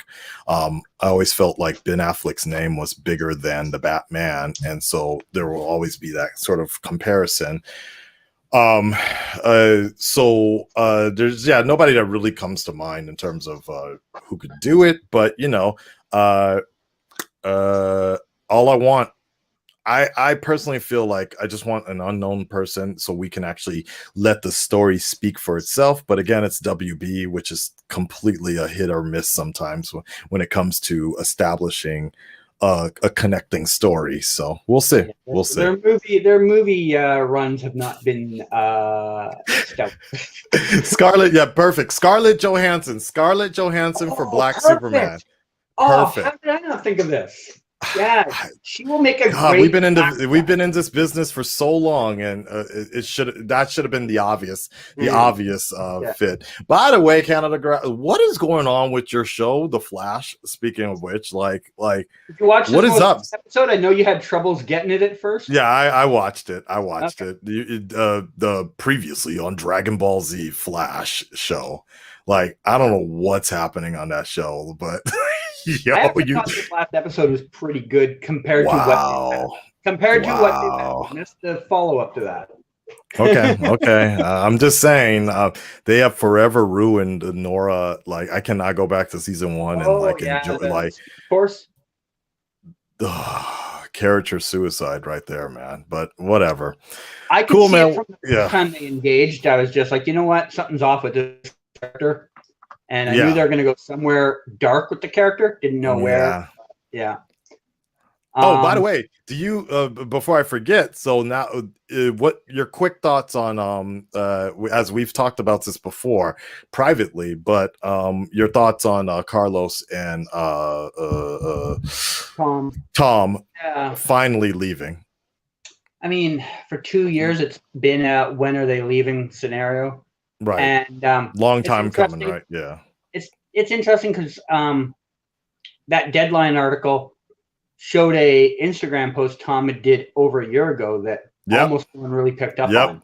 And I do remember seeing the post, and I do remember thinking as I read it, I'm like, I think this is just an actor being a little over melodramatic about something. About Corona, you're right? Yeah. Like, it wasn't even Corona time yet. This was still in February. I just thought, like, he, in my mind, I'm thinking like, oh, he probably just found out like that version of Wells is being written out now, and he'll be on to the next Wells. That's how I thought of it. I'm like, he's not going to leave until the contract is done. But who knows how the contract was laid out for him? He might have had a get out early option, right? Right. This is true. I mean, they've milked his cow for so long. They really have. But I mean, he is such a quality part of the show that losing him, I mean, now you've just got like Jesse L. Martin and Grant as far as like top tier caliber. Actors. I agree. Not to say Danielle and Candace aren't good actors, but they're not in the tier of those four were. Like even Carlos, I would put in that same tier as the other three. Like you're losing two of your top four actors on the show. Yeah, so, I agree. It'll be interesting to see on the next season how they continue. But I think it's kind of clear that next season they're moving towards more of a family role because they've said that Jordan Fisher and Jessica Parker Kennedy are expected back. As regulars? Really? So the Flash family next season instead? More or less. I don't know if they're regulars or if they've just got them as a recurring for next season. Let's hope Iris gets her powers again, and that's it. That's what everybody wants. Yeah, right now they're filming episode 150, their 150th episode. So okay. Oh, so you're going to be on that. I have tomorrow. I have it set to go to for that finally. I have been impatiently waiting for them to go on location for this shoot. I have found Supergirl like 5 times in the last month. I have found Batwoman 2 or 3 times. Superman and Lois I finally found this week. Flash has been like vanished into thin air for a month, and finally tomorrow. So you disappeared in a crisis? Okay. Yeah. All right. Well, definitely. When you see Jessica, tell her I miss her, and I'll talk to her soon. And make sure you can pass some of those details on over to her. Same thing with Candace as well. That's your best friend. So you're my wingman there. You're the man that's hooking me up with all them black sisters in Canada. When they come to play Lois in your Superman movie. Exactly. When we start doing that final crisis on many Black Earths, it's gonna be fun, man. It's gonna be fun. I'm getting body fitted right now. There you go. Problem solved. Canada, I appreciate it, man. All right. Have a good one. You too, man. Peace. Bye. Make sure you guys check out Canada Graphs. His channel is somewhere on YouTube.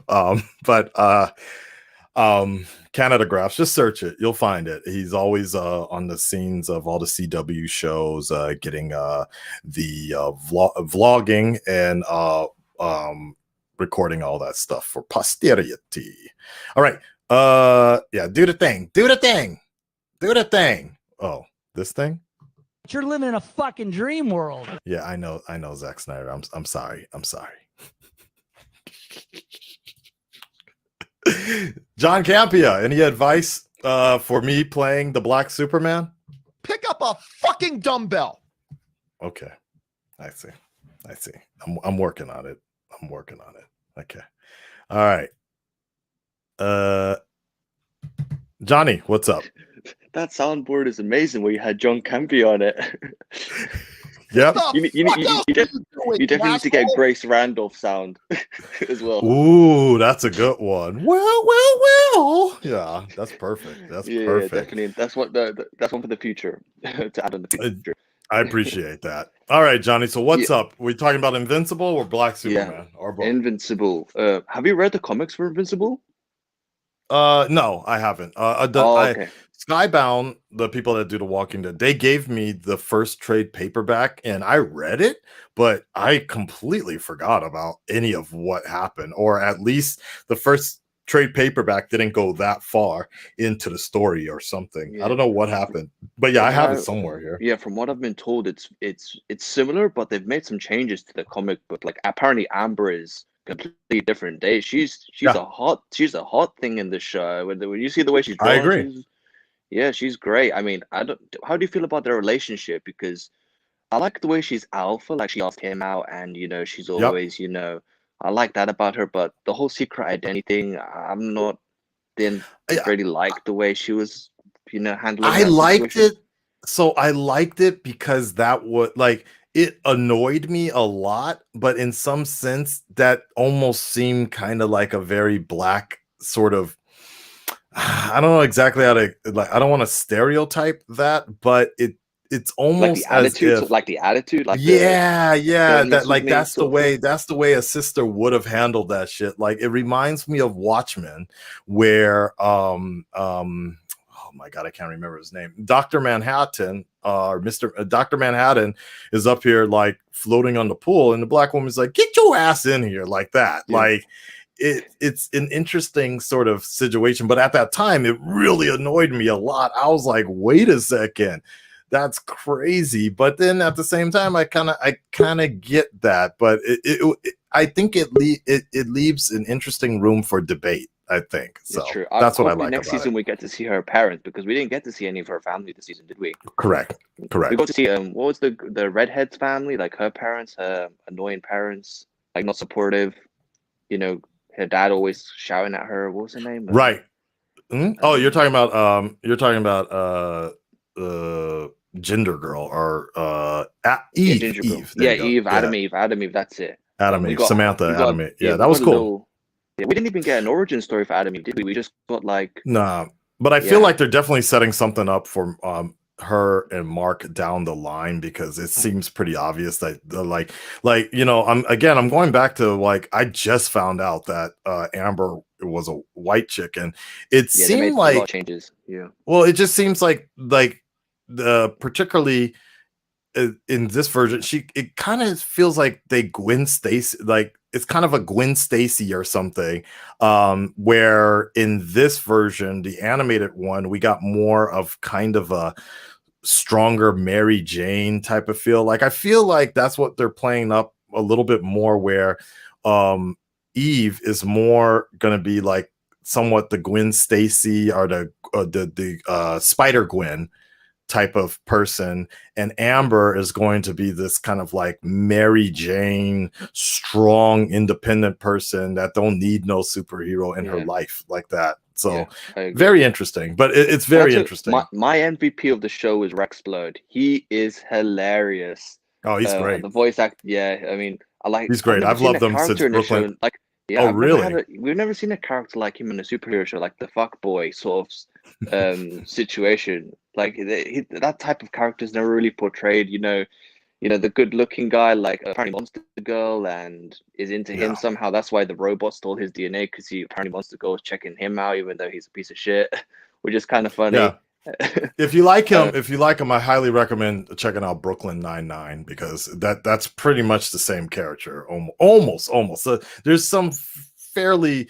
He's a little more insane in Brooklyn Nine-Nine, but he's just so hilarious, and he's teamed up with a very strong female character, Rosa, and like the dude's great, and he's also in John Wick as well. John Wick 3, number 3, yeah. Hopefully, we'll get more of him in season 2, because he was definitely one of the standout characters. Oh, definitely.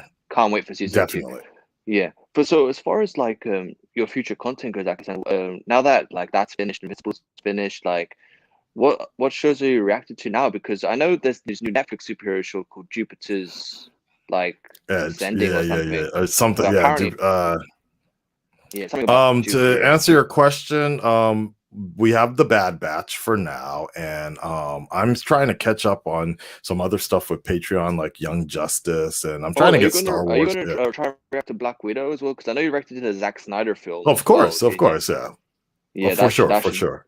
That should be really, really good in the future, because obviously there's a lot of new shows constantly coming up, whether it's on Netflix or Amazon or Disney Plus as well. Like, what shows are you enjoying the most now? Are you enjoying like Disney stuff like Mandalorian, like Winter Soldier? Are you more into like, you know, Netflix or Amazon streaming shows? What do you look forward to the most? Currently, right now, my favorite show that I'm watching is The Crown.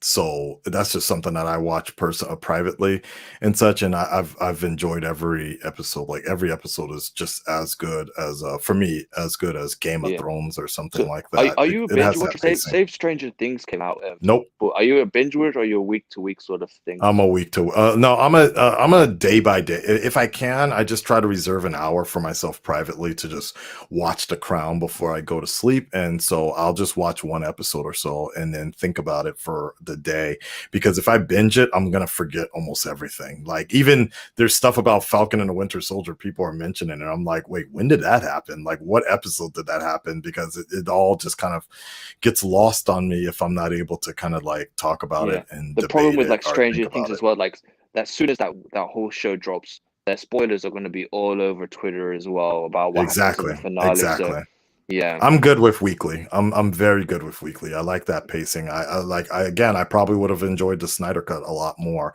had they broke it up, and we could space it out and kind of analyze each episode like a 4-parter sort of thing. But 4 hours was just too much. So it is is. what I it is. totally agree, because every WB is dropping all of their 2021 movies on streaming. Like Suicide Squad is going to be on streaming. Like, do they have HBO Max in Japan?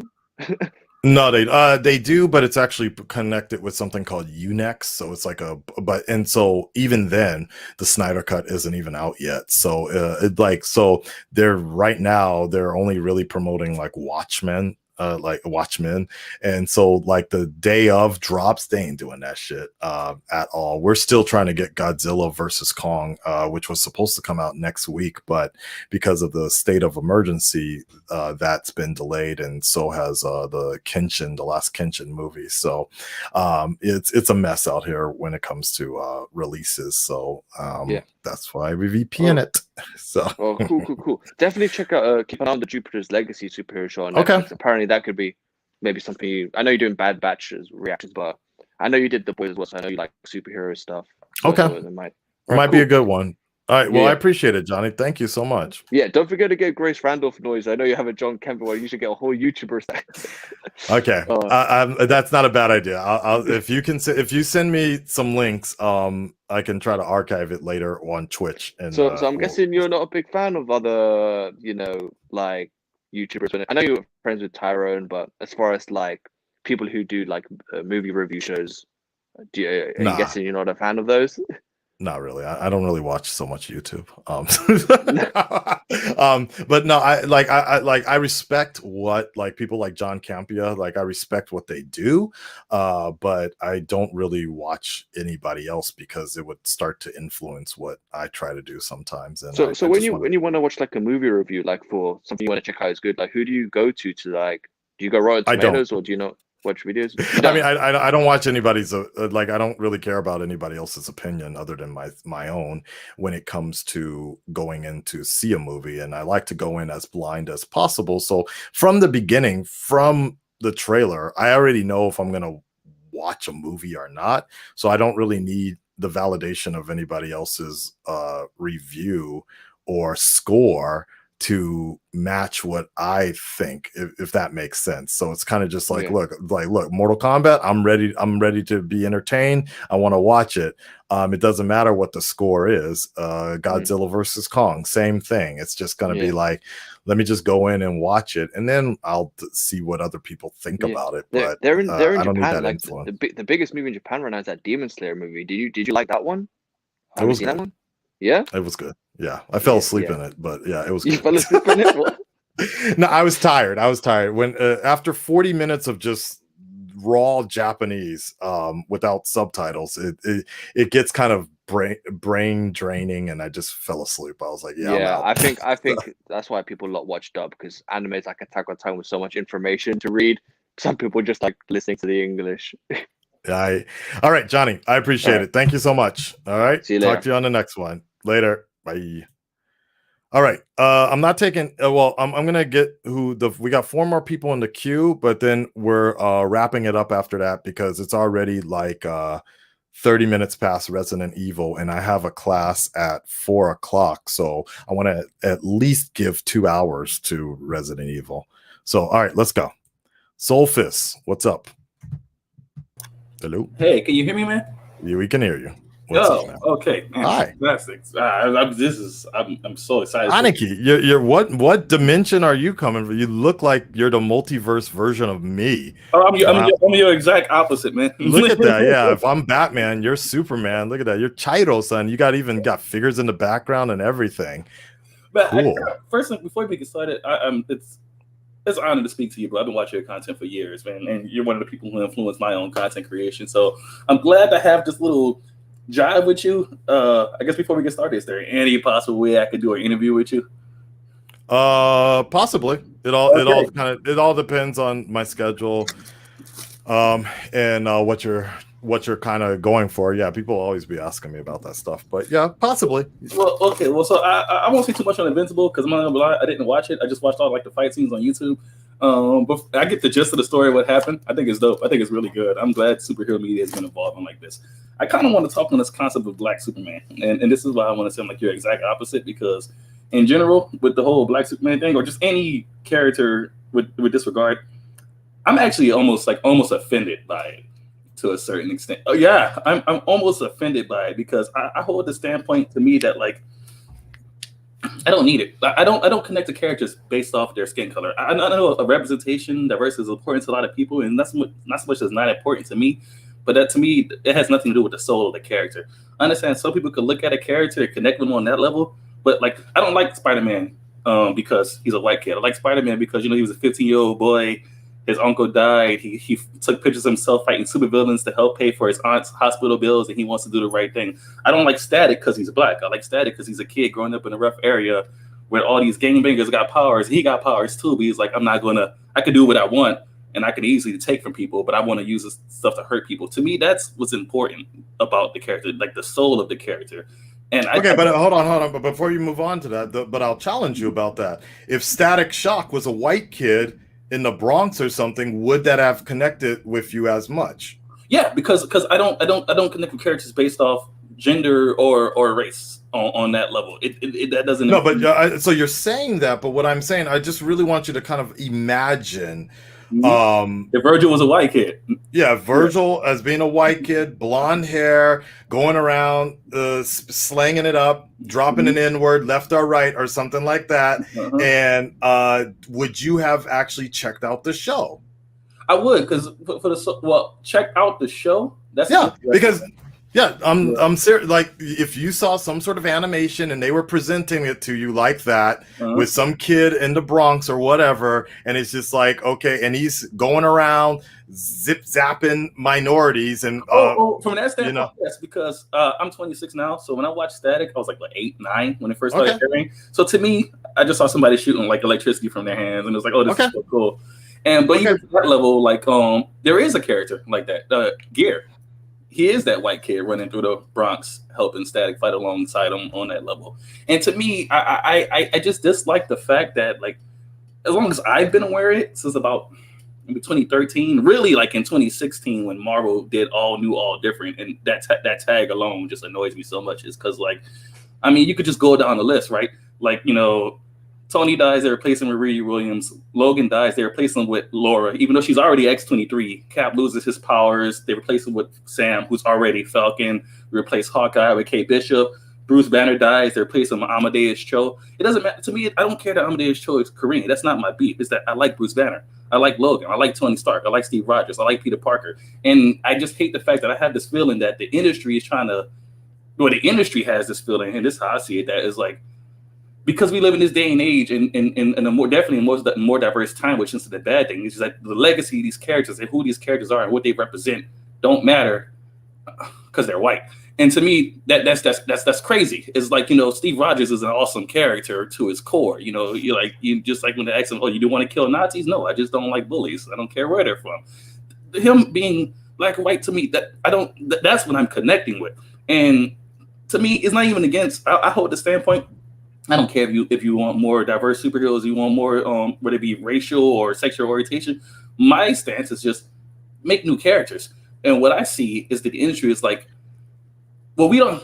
Okay, hold on. But okay, I'm challenging you on that. So you're just saying make new characters. Isn't that exactly what they're doing now? No. That, like, they're okay. Cap is gone, so now we have Falcon continuing the mantle of Captain America, like that.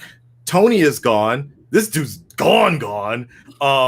Isn't that by bringing in Riri Williams, they can have an Iron Man architect, but then it's a different person. It's still a new character. It's just continuing the legacy. It's the same as what somewhat like it's better than Dick Grayson becoming Nightwing, Dick Grayson becoming Batman or something like that. That's one of the things. It's like, you know, I keep on hearing this situation about make new characters. Well, isn't that what they're doing in some sense? I understand that standpoint, but to me, I don't see it as that. What I see it is a lack of confidence in making new characters. So they're kind of pseudo doing it. Like in like, instead of just being like, let's give Tony a sidekick. Let's give him Ironheart. Let's give Bruce a sidekick. Let's give him Amadeus Cho's awesome Brawn. They're just like, we know this mantle already has weight. It already means something to people. So we're gonna take this person out the mantle and put this person in it. And hey, you still have to like them just as much. No, what happened to Tony, man? You know what I mean? And I look at it from that standpoint. Like, okay. So all right, and I get that too. And I get that in terms of the comics and that. But here's I think the big argument, and here's the situation, is the fact that I said the same thing about when She-Thor was around. Jane Foster became Thor. Look, Thor Odinson is still around, and these are comics. It's always going to come back to the status quo of films, and the status quo in the comics. For as many Batman as we're going to have, it will always be Bruce Wayne as Batman. For as many Captain Americas as we have, it's always going to somewhat come back to Steve Rogers. Spider-Man will always be Peter Parker, like that. Things will change and then they come back, right?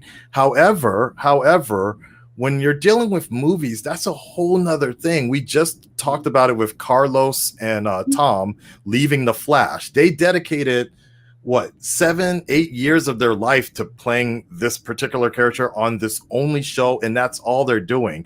Chris Evans, Chris Evans has been part of Marvel and will probably continue to be part of Marvel, but he's been around for over 10 years now doing Captain America, and we've gotten how many films that we've gotten,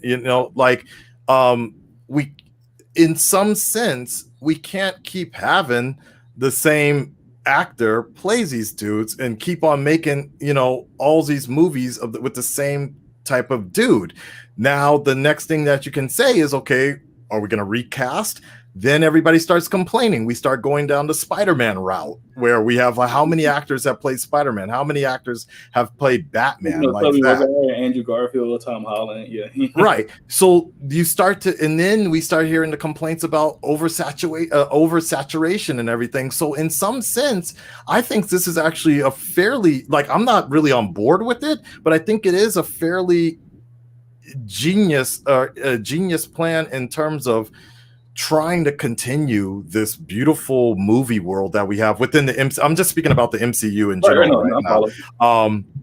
Is the fact that we can still continue this hype of the MCU and still have what makes the MCU special, but introducing this new generation, which has also been in the comics as well, opposed to completely look at good examples. Look at what happened to the CW after final Crisis on Infinite Earths. That was their big moment, and in my opinion, from that, it's completely flatlined after it went that. so downhill, and I'm so sad. Right? You know, they introduced new people, they introduced new stuff. There was all these new changes, and it doesn't seem like anybody's really excited anymore, and we're all just kind of wishing we could go back to what. Here's my take on. Here's the reason why for that. Like, and this is what I tell people all the time. Like, I do not like Miles Morales at all. But I tell people, if you have only played Spider-Man PS4 or seen Into the Spider-Verse, then I understand why you like this character, because in those mediums, he's well written. The character, he's not a shallow character. But I was introduced to him in Ultimate Spider-Man when he was introduced, to where he was literally him. Yep. A lot of these characters were introduced solely to, we're going to kill this character and replace. And I'm using the word replace because I really mean it. Replace this character with the other one, and then from that point, it's like for brownie points. It's not so much of writing a good character; it's for writing a diverse character. You know what I mean? And from that point, I care more about the story and the characters I'm reading. Like you said, like Tony's gone. Like, not necessarily, because I've read Champions, I've read Infamous Iron Man, I've read, and like whenever there's a story with Ironheart, you know how Tony has Jocasta, Jarvis, his AIs in the suit. Her AI is literally Tony Stark. I know. I get it. Don't want Tony Stark in your books, but you still need him in your books to a certain extent. And they go around. And this is what annoys me. It's just like, nobody would be against. I certainly would be against Tony having a sidekick, him finding Riri, since she's allegedly the third smartest human on the planet, him finding her, giving her like an internship, hey, come work for me at Stark, and then he trains her, because we never seen Iron Man had a sidekick. Like, War Machine is his partner, you know. I wouldn't be against Spider-Man finding Miles, and they work together, and Spider-Man has somebody to work with, and that's how you can introduce these new people and bring them up and have them establish their own roles. But when you just say he's a new Spider-Man, no, he's not. Not to me, at least. You know, when you just say he's this new, I get it. Yeah, it's just like what, the other characters still matter, and it's just the fact that people say, well, it's about time we have this character be this race. Time out. What's wrong with the race he is now? What does that have to do with him being a superhero? You know what I mean? He was created that way. Let him stay that way. Make someone new. I think a lot of these writers in these comics and stuff, they just don't have faith in the characters that they want to create, so they'll just take something else and then throw their ideas on top of it. However, though, but I do feel like the big argument is comics versus film. I think those are two different sort of well, no, logistically in films, actors get older. You can't do it for too much longer. Right. So with comics, I get your point, but at the same time, that's the whole reason for multiverse. Like when Miles was first introduced, I'm like, okay, whatever. They killed Peter Parker. Oh, it's a different Earth. Whatever. Let's see how that plays out. I'm like, that's fine, because on this Earth, it's fine because it's not the canon situation. 616, yeah. Right. So I'm like, now if they killed 616 Peter Parker, which they did, and Doc Ock replaced him, people lost their goddamn mind back then. But as I said, the status quo always came back. So with comics, I don't really have much of a problem with this sort of situation, because at the end of the day, if people don't like it, you know, don't buy the comic. But nevertheless, that's what I had to stop doing. Yeah, okay, that's fine. But when it comes to film, I think that is a whole different thing, because you got to be realistic about just how long some of these actors are going to keep on doing these roles and everything, and if that's the only thing they want to be known for the rest of their life, like that. And so I don't really have much of a problem with that, because I honestly think that gradually down the line, we're going to have to reset this stuff anyway. So I'm happy for the ride, because you know, in the past with comic book movies, what did they end up doing? Okay, look, Michael Keaton did 2 Batman movies, and then oh shit, okay, we swapped actors, right? And then they did 1 more movie. Oh shit, we changed another Batman. Same thing with Spider-Man. Same thing with Superman. It's just like we're at least with the MCU is what I'm concerned about. At least we're getting growth in a universe. This universe is growing. And then when it comes to DC, I've said this since X-Men Days of Future Past. I've said this ever since I saw that. DC would be killing the game right now if they took advantage of their multiverse properly, because DC stories have always been amazing with their multiverse. If they do it properly, they can tell as many different. You can have a black Superman, you got a Mexican Superman, and it would all make sense if it's introduced properly with the idea of the multiverse, because of the multiverse, you can have rules like that. You can have a Batman who kills, which was pretty damn cool. The Nightmare for you then. Yeah.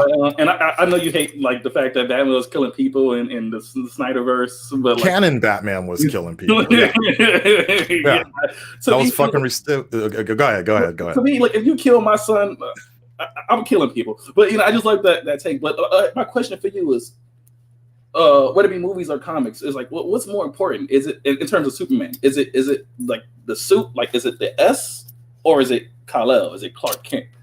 Wait, sorry, I was looking at crypto for a second. What were you saying? Oh, dude, I lost some money on Dogecoin today. But I was asked to you personally. What do you think is more important? Not necessarily to yourself, but to the world. Is it the suit? Like, is it just the S and fuck who's wearing it, or is it Kal-El? Is it Clark Kent? Like, so you mean what makes someone Superman? Yeah. See, now if you asked me about Batman, it would have been a lot easier. But with Superman, what makes Clark Kent is Superman? You know what I mean? Like you can't just slap anybody in that, because that's the case. Then you could call Supergirl Superman because she has an S on her shirt too. You know what I mean? It's like, to me, Clark Kent, what he goes through, the way he sees the world, that's why he's the Superman. That's why Peter Parker is Spider-Man to me. And to me, it's offensive, like I said, to just slap somebody in their suit and say, here's the new version of this character. When you could just have somebody relate. Look, they got tired of Batman talking to himself in the comics, so it's very easy to organically create a new character. They got tired of him talking to himself. He adopted an orphan. They called him Robin, etc. And for some characters that work. Like, I don't know. That's a good question. I don't know what makes Superman a Superman, because the immediate answer is to have all the powers, to be super and better than a mortal human. Like I said, it would have been much easier to answer it as Batman, but I don't know if powers define the Superman, or does it's Clark's training, Clark's being raised is what made him Superman. I don't know. I really don't know. I would that's an interesting argument, because if I say it's Clark Kent that makes Superman, then that basically is rejecting the idea of any other sort of Superman. But in some sense, I would say yes. That in some sense, maybe that is, and that's why seeing a black Clark Kent go through, like, okay, here's an analogy I'll give you. There's a Marvel comic. Do you know that comic called Powers? Yeah. The one with the Marvel version. So I'm not very familiar with it, but I know of it. Yeah. So this was a story that was written by Marvel that introduced Marvel characters without powers, or they changed their powers or something like that. And it was Peter Parker. Like, for example, Peter Parker did get bit by a radioactive spider, but he was like killing people and shit, and like he turned into like a monster or whatever like that. And right. Wolverine had like these like knives that came out of his arms or whatever, but the whole point was that you could still see that they were still themselves. They were still that core purpose of who they were, and so they still were Spider-Man. They still were Wolverine, because that core value was there. And so for me, that answer of having a black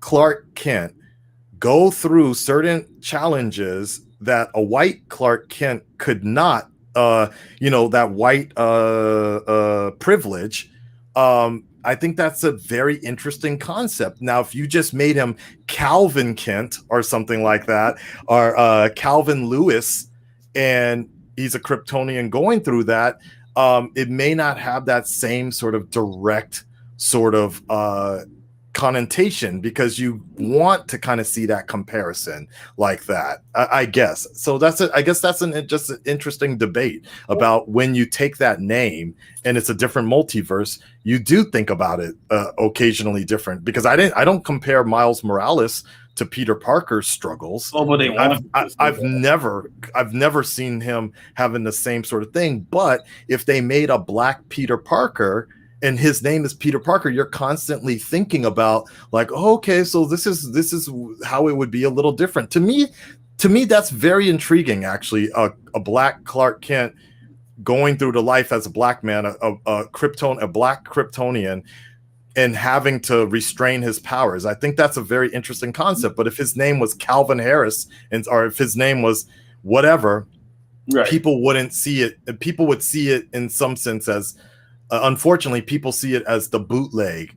They demonize it. But let me bootleg or the discount Superman like that. Let me bring this to you then. So Marvel back in the 90s sold all their properties, and come early 2000s when superhero movies are booming, they didn't have nothing left. So it was like, well, shoot, let's do the Avengers. Now, I remember being a kid. Nobody cared about the Avengers. If you wasn't an avid comic book reader, we had stuff like Ultimate Avengers or Ultimate Alliance, the game. But, there wasn't the Avengers and the Guardians. They weren't global icons like they are now. Marvel took a chance on these lesser known characters, and with good storytelling, good directing, they made them icons. So what I'm saying is, like, now to me, this is the prime opportunity for DC to do that. Instead of just like, oh, let's make Superman black. Why not give Icon and Rocket a movie? Take a chance on characters like that. You know what I mean? Like, well, I think that's the biggest problem. Take a chance. I think WB is a little tired of taking a chance on anything right now. The last thing we all just suffer through the release of such and such, right? Like, taking a chance. The last thing WB really needs is to be putting out like these, like, Green Lantern was basically like, there's a big reason why they want no mention of Green Lantern at all in the Snyder Cut, because like they took a chance and they're still paying for it. So all right, Soulfist, I've got to move on, so I appreciate it, man. I appreciate it so much, man. Yeah. Can I put my channel? Yeah, go for it, man. YouTube.com. So just type in Soulfist in the search bar. If you like video games, comic books, anime, etc., and come see my figurine collection. Thank you so much, man. I've been here for years. I definitely love the fact that you brought some attention to Ruby among all these other things. It's just, oh yeah, I've been in there for a minute, man. Love your channel, bro. Thank you so much for having me. Appreciate it. Have fun on Earth too. Later, man. He's from Earth Black here. All right, we got to wrap this up here. Good sir, go for it, man. How's it going? Hey, I have that same microphone. Yeah, I know. I saw it in one of your earlier videos. I'm like, yo, that's dope. All right, so sorry, but I have a question. Can you actually hear yourself when you talk? No. Yeah, see, that's why I don't use it. Yeah. It looks cool, but like I can actually monitor it, so I know exactly how close I need to get like that. Yeah, maybe I don't know if I sound good or not. I don't know. No, you're fine. You're fine. All right, cool. So I did want to like talk about Invincible and then Black Superman. Wait a second. Now, sorry, I just realized you also have the same washi paper that I have in the background. That's dope. Damn, so you're basically Asian Akasan. See, that's what's happening you know what? here. I'll take it, man. I'll take it. This multiverse, DC knows what they're doing. You guys doubted DC, but what you don't realize is through the internet, we're realizing we are living in a multiverse We're in right the now. shadows here, man. Yeah. Okay, so this can work, guys. Race swapping. All right. Anyways, go. So what were you gonna say? Okay, so I'm down to talk about Invincible and the Black Superman. So with Invincible, I absolutely loved it. There's a lot of things that I really enjoyed about it. The fact that we get an Asian superhero protagonist and everything that's going on with that, that's great. Now with Asian Akasan, now with like things that I did have a problem with, Amber was probably my biggest problem. Now again, that was like okay, like I got through it though. I got past it.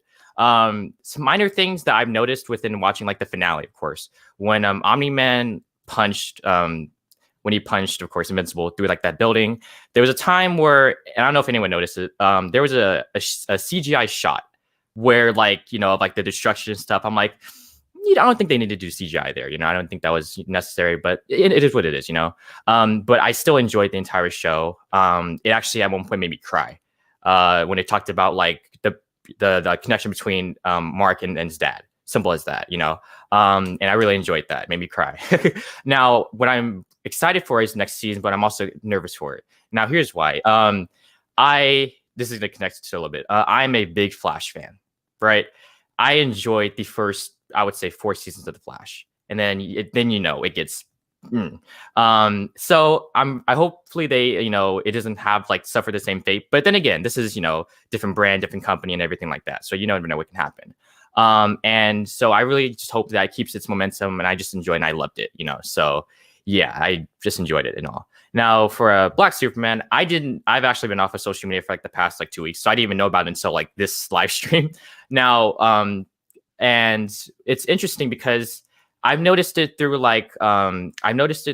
yours and I believe maybe Tyrone Magnus's channel when I think either you or Tyrone was talking about Falcon and the Winter Soldier and watching the video, and then either one of you guys brought up with Black Superman. It's like, are they competing with it, or is it just it wasn't on its own? Okay, then it's most likely Tyrone then. So I was like, that's true, It could possibly be like, if they're trying to compete with Marvel, which I don't think WB should ever compete with Marvel. DC should ever. Well, I'm saying WB because I just don't like WB in general. I don't like WB. I hate it. I hate them because like they just, I don't know. I feel like they dropped the ball on a lot of things. So like, I don't want them to compete really, just run their own race in my opinion, but maybe this is a sign of them running their own race. I don't know how this can turn out. I'm excited for it. I don't have anyone in mind. I've heard, a lot of like casting decisions or fan casting, with Michael B. Jordan or anyone else that people have in mind, So right, he denied it. Okay, cool. Then okay. He said he said he's just watching from the sidelines. There was rumor that he's the one that had originally pitched the idea, though. So he actually pitched the idea, like we were talking about earlier, is the fact that WB, they just grab people and they're like, "What do you want to do? Do you want to make a movie like that?" And so Michael B. Jordan pitched the idea of a Black Superman type of idea, but I guess whatever didn't happen, and so now he's saying that he's not involved with it at all. So yeah. Okay, well then that's okay. That's a little clarification on that then. So yeah, hopefully DC can just like from this point on can just be better on their own. I just the fact that I don't know that WB shadow just kind of hangs over DC in my opinion, which kind of ruins a lot of it for me. That's why I really enjoy the games, the animation, other stuff like that. I'm not the biggest comic reader, but I do enjoy a lot of the comics. I did look at a lot of videos and stuff like that, like Darkest Night, Injustice, and stuff like that. So I enjoy a lot of stuff from DC. So it's just, hopefully WB's shadow can kind of fuck off because it's annoying. But, that's just what I had to say. Thank you, Akisan, for letting me, talk. My pleasure, man. Yeah. It's cool, man. Yeah, watch. You have a channel yourself? I do. I stream on Twitch. I am the Mr. Good Sir. You call me them Good Sir, but I'm actually the Mr. Good Sir. But yeah. Oh, okay, Mr. Good Sir. Okay, sounds good. What are you playing Resident Evil? I'm playing Resident Evil 7 actually, and then I'm gonna play 8. So yeah, so that's why I didn't want to take up too much of your time because I know 8 is coming out. It's already out. So yeah, it's out. Yeah, we're gonna get to it in a few minutes here. All right. Well, I appreciate it, man. Thank you. Peace Later. out. Peace. The VGC. If you want to get in here. You've been typing up a damn storm in the chat here. You've been going ass crazy here, man. So if you want to say what you got to say, you better get in here. I got 2 more here. Let's go. But that's it. I'm not taking anybody else unless it's the VGC. I got 2 more in queue, but if the VGC comes in, I'll take them. But I really got, because otherwise we're only going to get like an hour of Resident Evil gameplay. Let's go. Atta. It's Atta, wherever they Atta, okay. How you doing? So, yeah, I've been doing good, COVID and university and all that stuff, but I'm not here to talk about that. So I want to talk about, Black Superman. Okay. And the thing is, because, of course, it is making rounds on the internet because everyone has an opinion about this. I personally think that the timing of this is very, very, it's something to look at, because I personally think that as a character, there is Superman is one character who can benefit from actually being black, because you can then make all of those connotations, and you can imply things that you cannot as a white Kal-El or white Superman. But I think that is something that Zack Snyder tried to do when he was making, a kind of an immigrant story. But it's like on a white person, it doesn't like especially on a Caucasian white man, that doesn't reflect that much. But if you have a black I agree. Superman, a black Kal-El, you can really hit home with those themes. Like he's already a motherfucking alien, but then he's a black person. He lands in America, the worst place of all, and the kind of racism and the kind of all of the things that a person like that has to go through. But again, one of the problems is that it's going to be in a movie, and I'm just sure like there's going to be like a very huge amount of people who were not that well versed into the comics, and they're just going to write this off as like, oh, what the fuck is this? This is like a black Superman, or what is this happening? Because according to them, they've only seen white Superman on movies on the big screen. So WB will definitely get a lot of negative criticism from that as well. But I think it's I know you are really short on time, but I think if in the future, whenever you do this call-in show, we can really have a discussion on how, like, when does it actually benefit a comic book character to have their race or ethnicity bent? Because I know what representation means in Hollywood, and especially from I'm from Pakistan, and seeing Marvel go forward with Miss Marvel, Kamala it's beautiful. Khan, that was a very big thing for me, and only at that point I truly understood what it actually, like, I had an idea, but I never really understood what Black Panther meant to the African community. Exactly. No, you're very good point. Did you actually watch did you watch or did you play the Avengers game?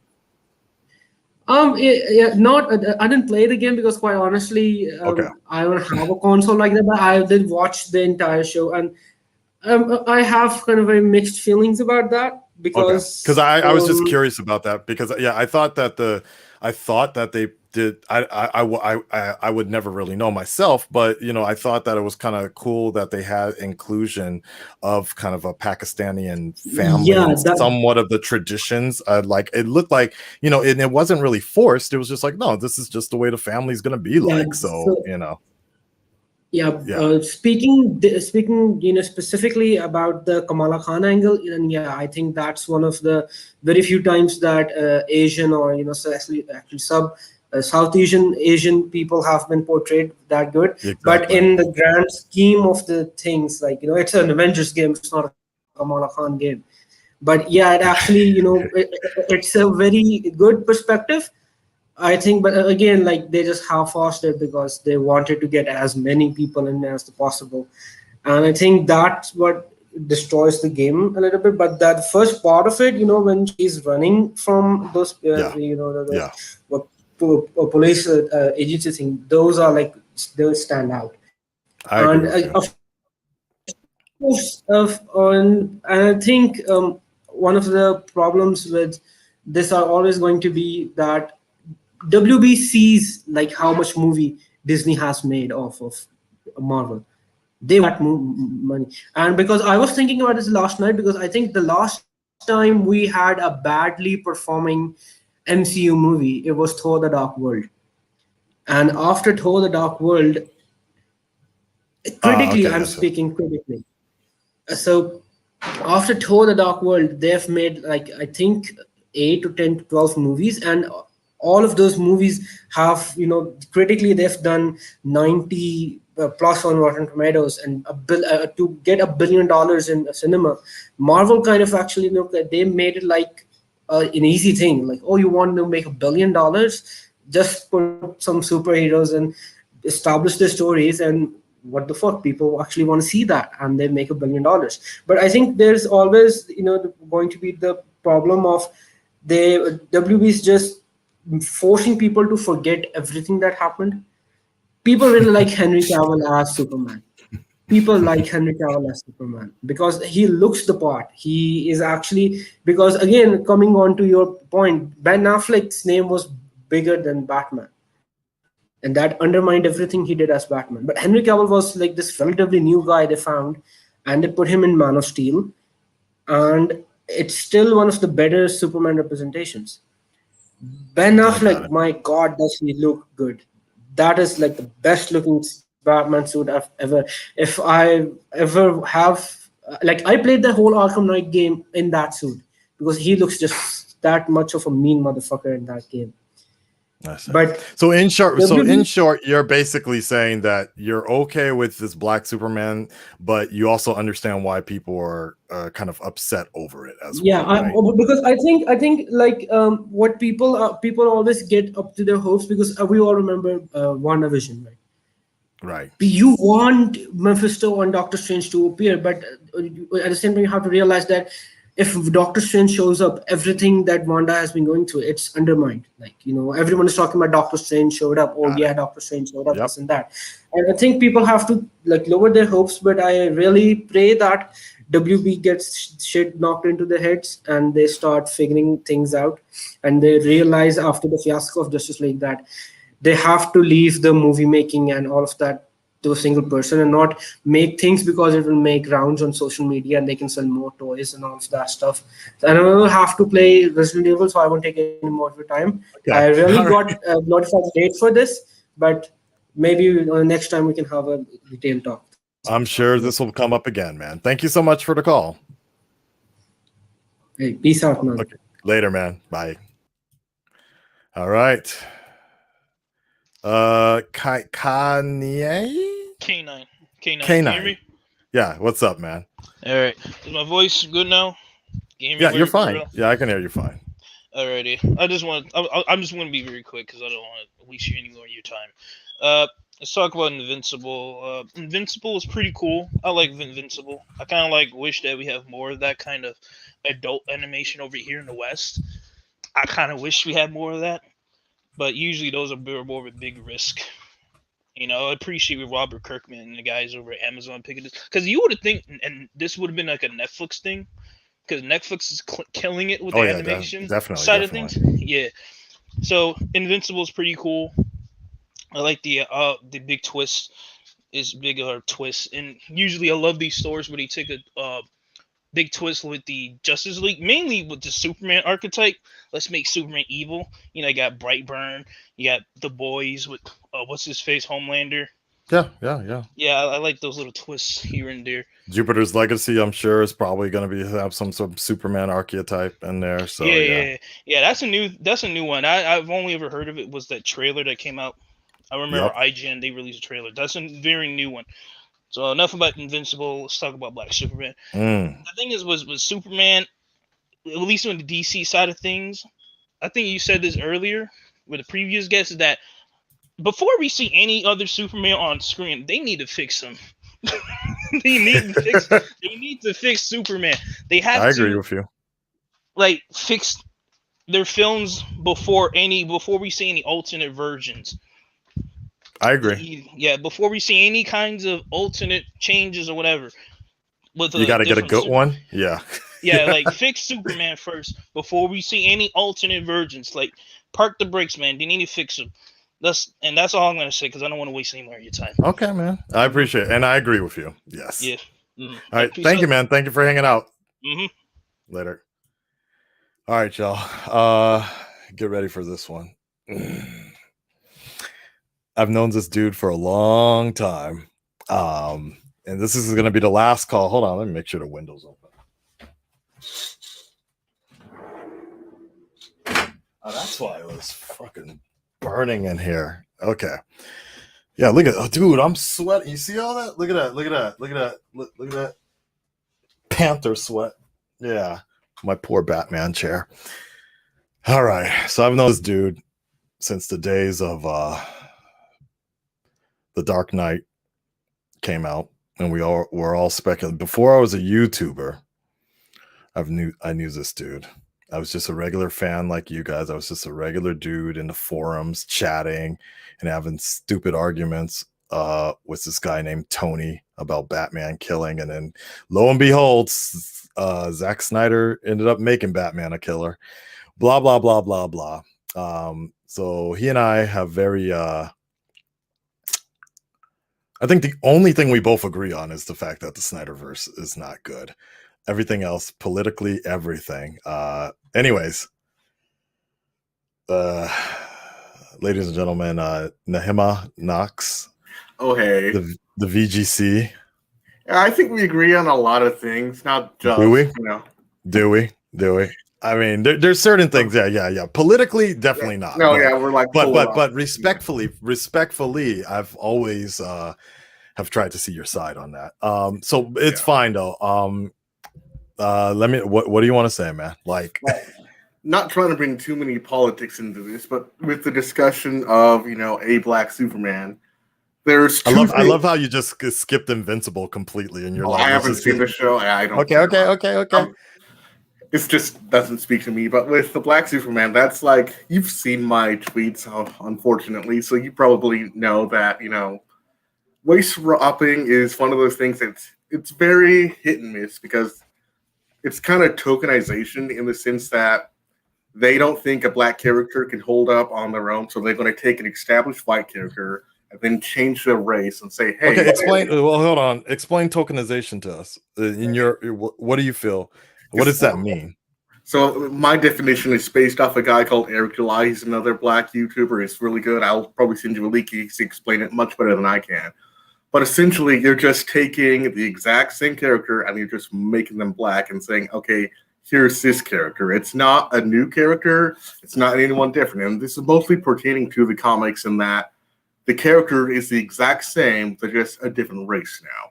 That's the tokenization when I say, hey, you want representation? Here's a black version of a white character. And then that's do you have an example? Miles Morales as Spider-Man. That's probably the most. How is Miles Morales a token? Because he's not fucking Mary Jane. He's not doing. He didn't have a girlfriend that died like Gwen Stacy. He's got a black. He acted, and when he was, especially in the comics, when he first came out, all his traits and characteristics were the same as Peter Parker. It wasn't until much later when they fleshed out his character and actually gave him his own personality, gave him some friends, and actually changed things up. That's when he became a new character. And didn't he have the Venom shock like early on? He's still called Spider-Man. That's the thing. It's still just because he's called Spider-Man doesn't mean he's being tokenized, though. Yeah, that's the tokenized version of him, because it's the same thing. It's just, oh, here's the black version of it, and then they gave him some little variation. So okay, hold on. Then haven't there been like 3 different Spider-Women, Spider-Womans? There's a lot of tokenized characters. That's the thing. Now, when I say that, don't say that as a negative. Not just because they're tokenized doesn't mean they're a bad version, or in some cases they're probably better than the characters that they came from.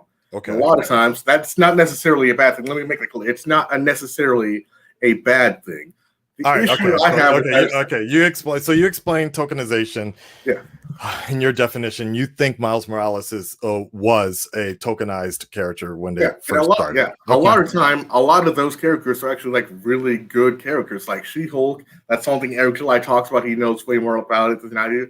And I even think like someone like Steel, who's supposed to be a version of Superman, who is also black, but he's completely different. So they did a better job of saying, hey, we're going to make this guy that's supposed to be Superman, but let's change him and actually move away from being that. And that's when the characters get fleshed out. That's when they become their own thing. If anything, I think they tokenized him off of John Henry. So, because he legit was up here trying to hammer. He had the whole hammer thing and building the railroad and all that. So, that's kind of based on his name. But when it comes to like the movies, here's 2 problems. They already have black variants of Superman that were clearly, okay, when you want Superman, let's just make him black. That's where you have Val-Zod.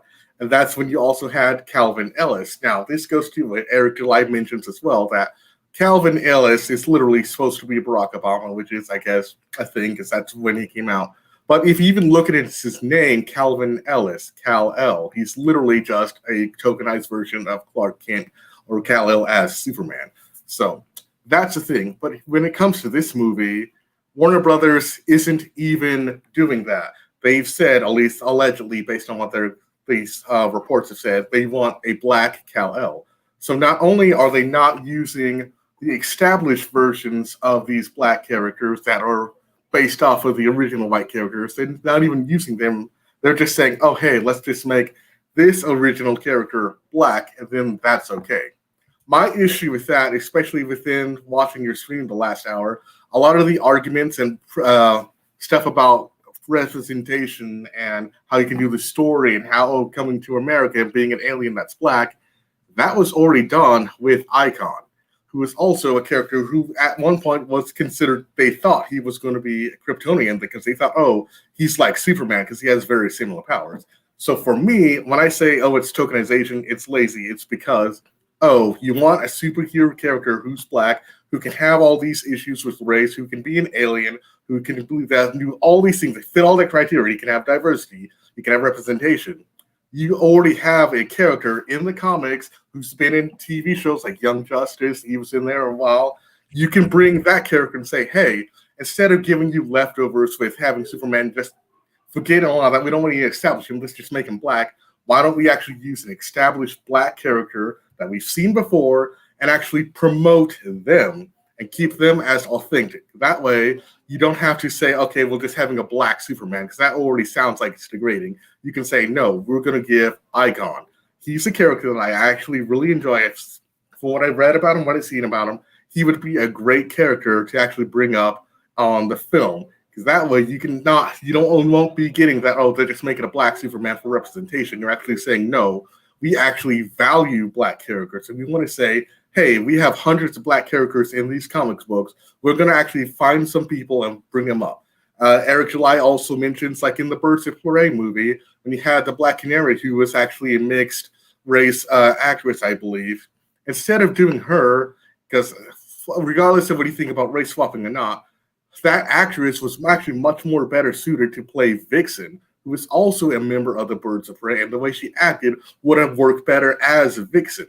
So that's primarily my issue, is that not so much race swapping aside, which again has been done. It's tokenization. Okay. Let me ask you, if they basically brought in Icon, but it's still a multiverse story, but then they actually changed it for the movie and made him 100% Kryptonian, basically. But he's 100% Kryptonian, and he has the full-fledged Superman powers, just like Kal-El's Superman. I don't know what Icon's powers are. They're similar, but he still has some different stuff. But yeah, right. Ahead. Because to my knowledge, I think Icon is from a cousin planet of Krypton or something like that. Yes, it's something like that. Yeah. Right. Oh, okay. So actually, here's another issue: well, okay, I don't know about the licensing purpose because don't they own Miles? They right? Isn't he? Yeah. And isn't he in Young Justice? Yeah. If he's in Young Justice, I don't think it'll be a problem. They may just not want to pay black people. That's why he's like, if we make our own black guy, then we don't have to pay anybody royalties. That might be another issue. So let me just say, hypothetically speaking, they just brought in Icon, but they made him 100% full-blown Kryptonian, and they just were like, yo, his granddaddy was chilling with forgot Russell Crowe. We just didn't see him and everything. They make an Easter egg or whatever in the background, and he doesn't call himself Superman, but he's basically doing Superman story stuff. You would be fine with that? No, because that would just make it more tokenization to that. Oh, hey, we have this established character. We're just going to use them in name only, but we're going to make him exactly like a black Superman. Because you kind of see that a lot of times in the comics where, oh, hey, this character acts exactly like someone else, but they only give them a name. Or other times they're the exact opposite of the character, but they still have that name, like MJ in the Spider-Man movies, who I would have loved if they didn't call her MJ, because she is a great character on her own. But, oh, Peter Parker has to have a love interest called MJ. So we have this good black character who can actually be her own thing, but instead of letting her be her own new character who is black, who's attractive, who is no nonsense, completely different than how MJ was, they decided, oh, Peter Parker has to be with MJ, let's just call her MJ. And I also think that's a disservice to that character. Okay, fair enough. Well done. So do you think What Ifs, Marvel doing What Ifs is a terrible tokenization then? No, because what ifs kind of it's like you mentioned with the Elseworld story. It's like, okay, we understand this is what's established. Let's do something completely different and then not do that. But let So me that's what, continue. but that's exactly what they're doing. It's No, not main because they're DC. bringing It's in not the right- main continuity of the DCEU. It's an Elseworld story. in that they can still make it mainstream if they just chose another character and promoted them instead of saying, oh, hey, we need to reboot Batman 11,000 times. We need to do another Superman. We need to reboot Spider-Man. Why don't we actually promote these characters who are actually established, who are diverse, like they're doing with Shang-Li movie, I believe, or whatever it's called. It's like, oh, hey, let's go find an Asian character and make a movie about them. They should be doing that with these other black characters instead of saying, oh, let's just make Superman black. But what's wrong? But my question is, what's wrong with that? Telling a story from the telling Kal-El's story from the black perspective, because you can tell that same story with an established character already. But you can't, because we just argued the fact about Icon is the fact that if we make it make him his own 100%, character, it's the same story. Just make him his own character instead of saying, "Oh, he's just Black Clark Kent." Does that make sense? Okay. So you're telling me if we bring in if they do the same story, a black Kryptonian. No, he doesn't have to be. Just make him Icon. You can have no. Here's my proposal. Because here's my proposal. Here's my thing. If we bring in a black Kryptonian who lands in Atlanta instead, and he grows up, and then he moves instead of going to Metropolis, he goes to he just starts hanging out in the ATL instead. And it's the 20th century, it's a 20th century period piece or whatever. And like I said, civil rights movement and all of that. And if his name, as long as his name is not Kal-El, you would be fine with that. Well, no, because you have a character that they're supposed to be calling Icon, who's not being Icon. They're just. I'm not talking about Icon right now because you've already established that you don't want Icon's origins told. For what I've that's what I'm saying. You've already admitted is you haven't even read any of the Icon comics. You've just from what you've heard, it seems. I read some of them just a while ago, but what I'm saying is that when they bring out the characters that say, "Oh, if we wanted to tell a story about representation instead of just tokenizing," and by that I mean just taking a white character and making them black, why don't we just put a black established character into that story that it would make sense with? So do you feel like Homelander is doing a disservice, is tokenizing the Superman archetype? Oh no, he's a parody. That's kind of different, but it's okay. But to that same point, like for instance, like even with the Flashes, you could argue that there's the same character, they're just done differently. So when you bring in like a black Wally West, and it's like, at that point he didn't need to be Wally West. You can have a completely new character be a tokenized version of the original Flash, because even white characters can be tokenized versions in the sense that same characteristics, just a new person, but then let's flesh them out later, then add on to the whole thing. So at that point, you don't even need to have him be Black Wally. You can just do that with even to the thing you just put us on doing exactly like even with Green Lanterns, you have they have the exact same powers, but what they end up doing is saying, okay, if we're going to have a bunch of them, let's make them diverse and then not add different characteristics and have them all be different characters. So does that make sense? I see. I mean, I may not agree with you because I feel like with the multiverse, that's the whole point of having a multiverse, is that you can tell these different types of stories. We can have different types of Batmans. We can have a Batman that laughs and all that. We can have a nightmare Batman and all that other stuff going on. And, those that are just kind of interested, it's like, okay, cool. Yeah. One of the interesting things about the Batman who laughs is the fact that he's infected with the Joker virus and becomes the Joker. That's something that's a chance you can explore within the multiverse. So I just feel that having a black Kryptonian gives that opportunity to see that story from a black perspective. I understand your argument is that they're not using other characters, but who's to say that in the future they won't. Like I've already talked about how the foundation is broken. The main continuity is already broken and is having problems to get off the ground. But you know, we see Icon in Young Justice, and we see it in other formats. Who's to say that one day when that main world is established, better, we can get something like that. But for now, you know, I don't see that there's much of a problem with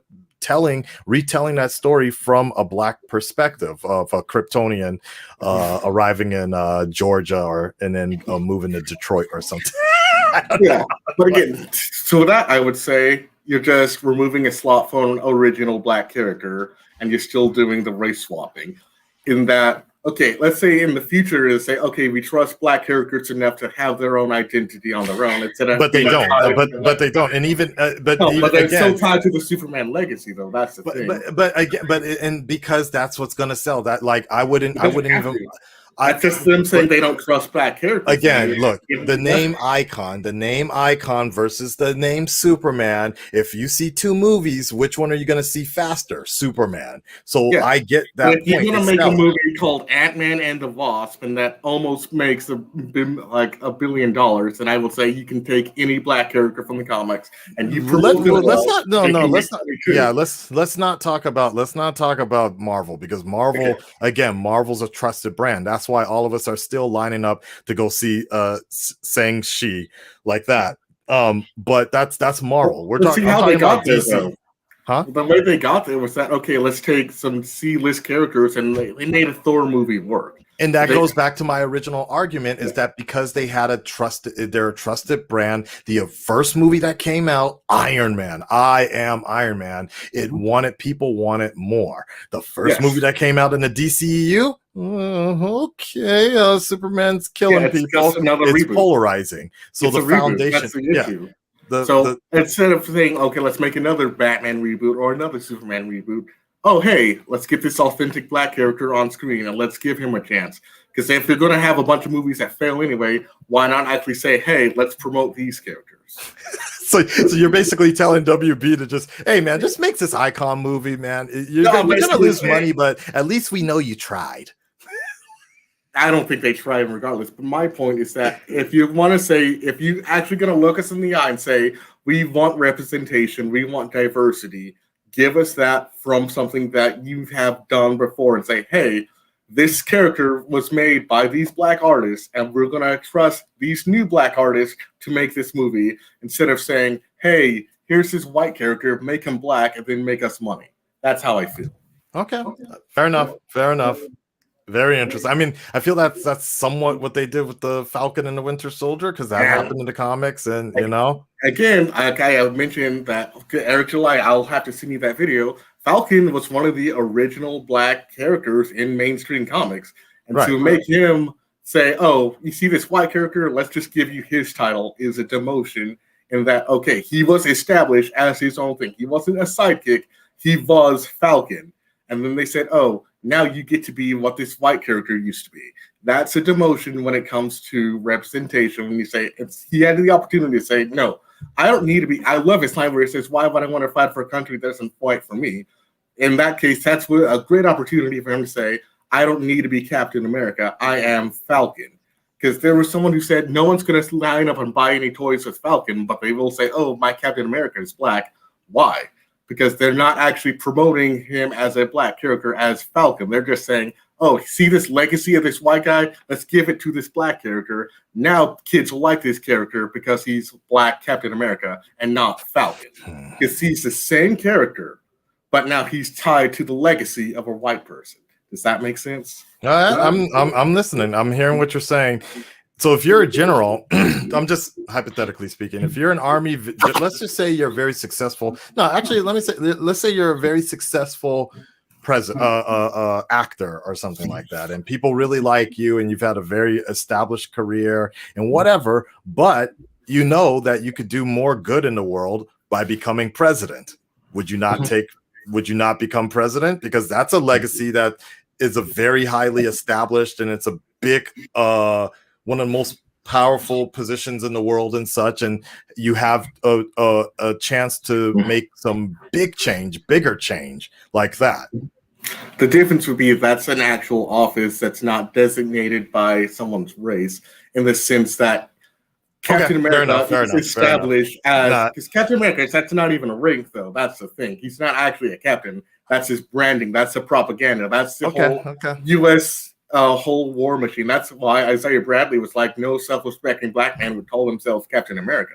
And to that, I would actually agree. It's like, okay, they're actually going to go the right. Well, he's going to be his own person. He doesn't need to be Captain America. But then again, wasn't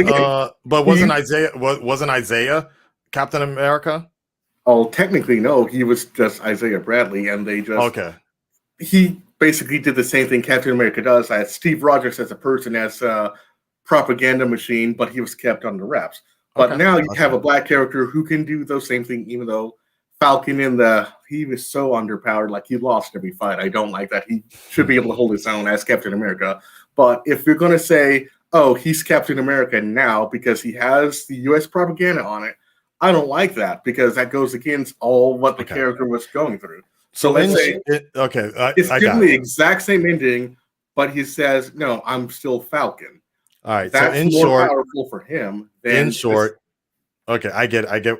In short, you would just rather DC focus on Warner Brothers focus on their core universe and pull from not the multiverse, but pull from their canon stories.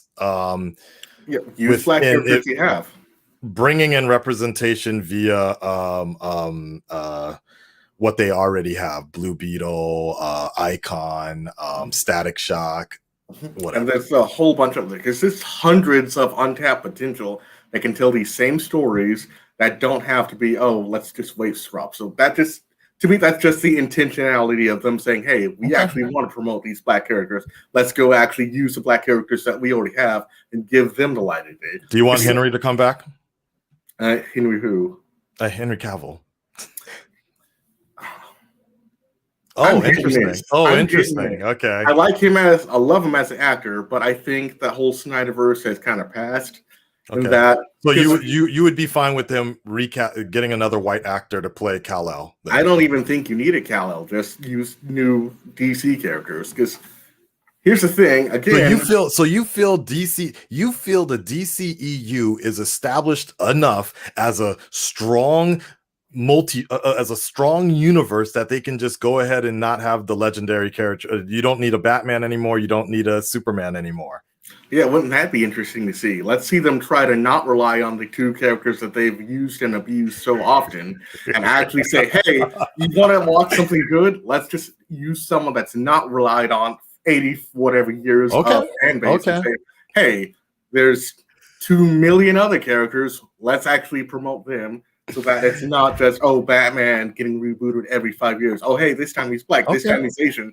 Oh, instead let's have this black character, this Asian character, this strong female character, all of that. Yeah, even Blue Beetle would technically be a tokenized, because Ted Cord was one of the first ones. Right. So you basically feel that they're strong enough to just bring in all the other characters that barely anybody has heard of yet. They made a Black Lightning TV show, which I absolutely love. And we're not talking about TV. We're talking about the movies right now. Yeah, let's make a Black Lightning movie. All right, man. That's the VGC for you, y'all.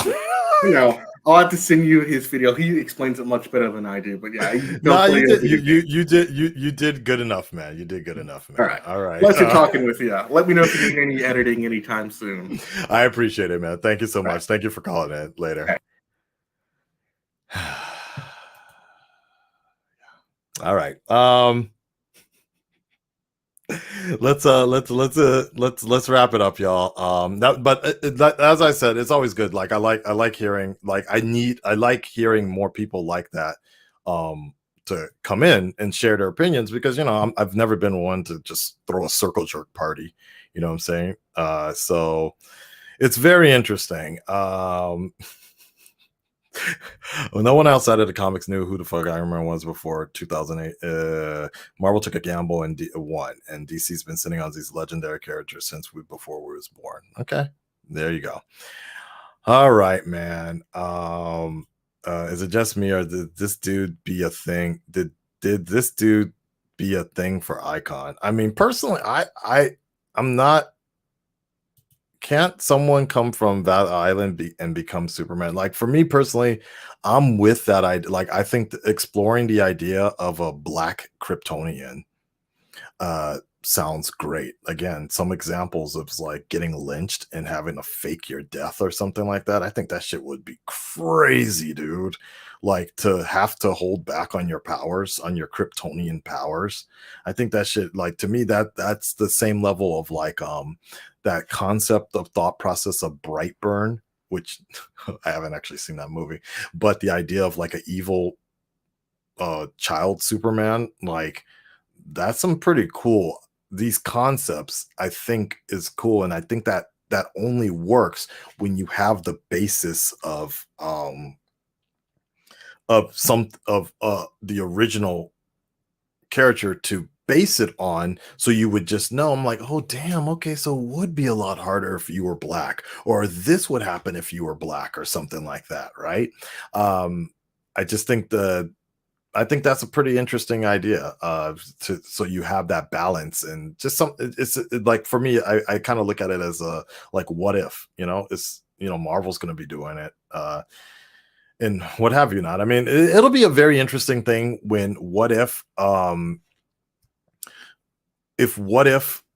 once what if comes out and we start seeing how this is, for example, I think it's T'Challa. What if T'Challa was picked up from Wakanda, right, by the aliens, and he basically becomes the Star-Lord, right? It'll be interesting to see what will happen when people start thinking to themselves like, oh damn, okay, so we can have these retelling of the stories, and it's just an interesting thought of like, what, because the thing about what if is the fact that you are continually comparing the story to the original story, and that's what makes it interesting. I don't think that there's that much of I don't think it's that big of a deal to have a black Kryptonian going through the same story, a black Clark Kent going through the same story, same powers, and just being like, all right, so yeah, this would be handled a little differently. What if Kal-El, a black Kal-El, was raised by Malcolm X or some shit like that, right? Or Martin Luther King, or some sort of like idea like that, right? I mean, if you can do that shit with Red Sun, right? I'm just throwing some things out here, guys. I'm throwing some things out here just so you can balance this idea out. It's like, look, Red Sun did fantastically well. If we did something like that, Black Sun, Kal-El being raised by Malcolm X or Martin Luther King, attending Black Panther crowds, but knowing he can't go to his full extent, because the moment you see a black man throwing a white cop 3 miles across from a police beating or something like that, then suddenly black people become feared as even a greater threat to society.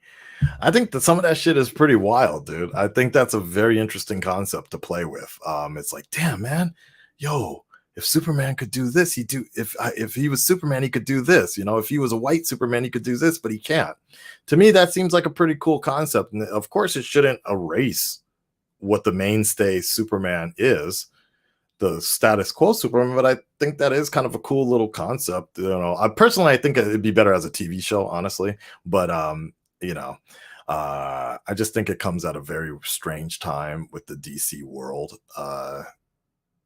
where the foundation of the universe is so bad right now that we have no faith in WB to carry something like that. So Red Sun is not live action and not the mainstream, but again, that's the thing. If I guarantee you, if they announced that they were making a Red Sun live action movie, we would not be having the same discussion. That's my thing.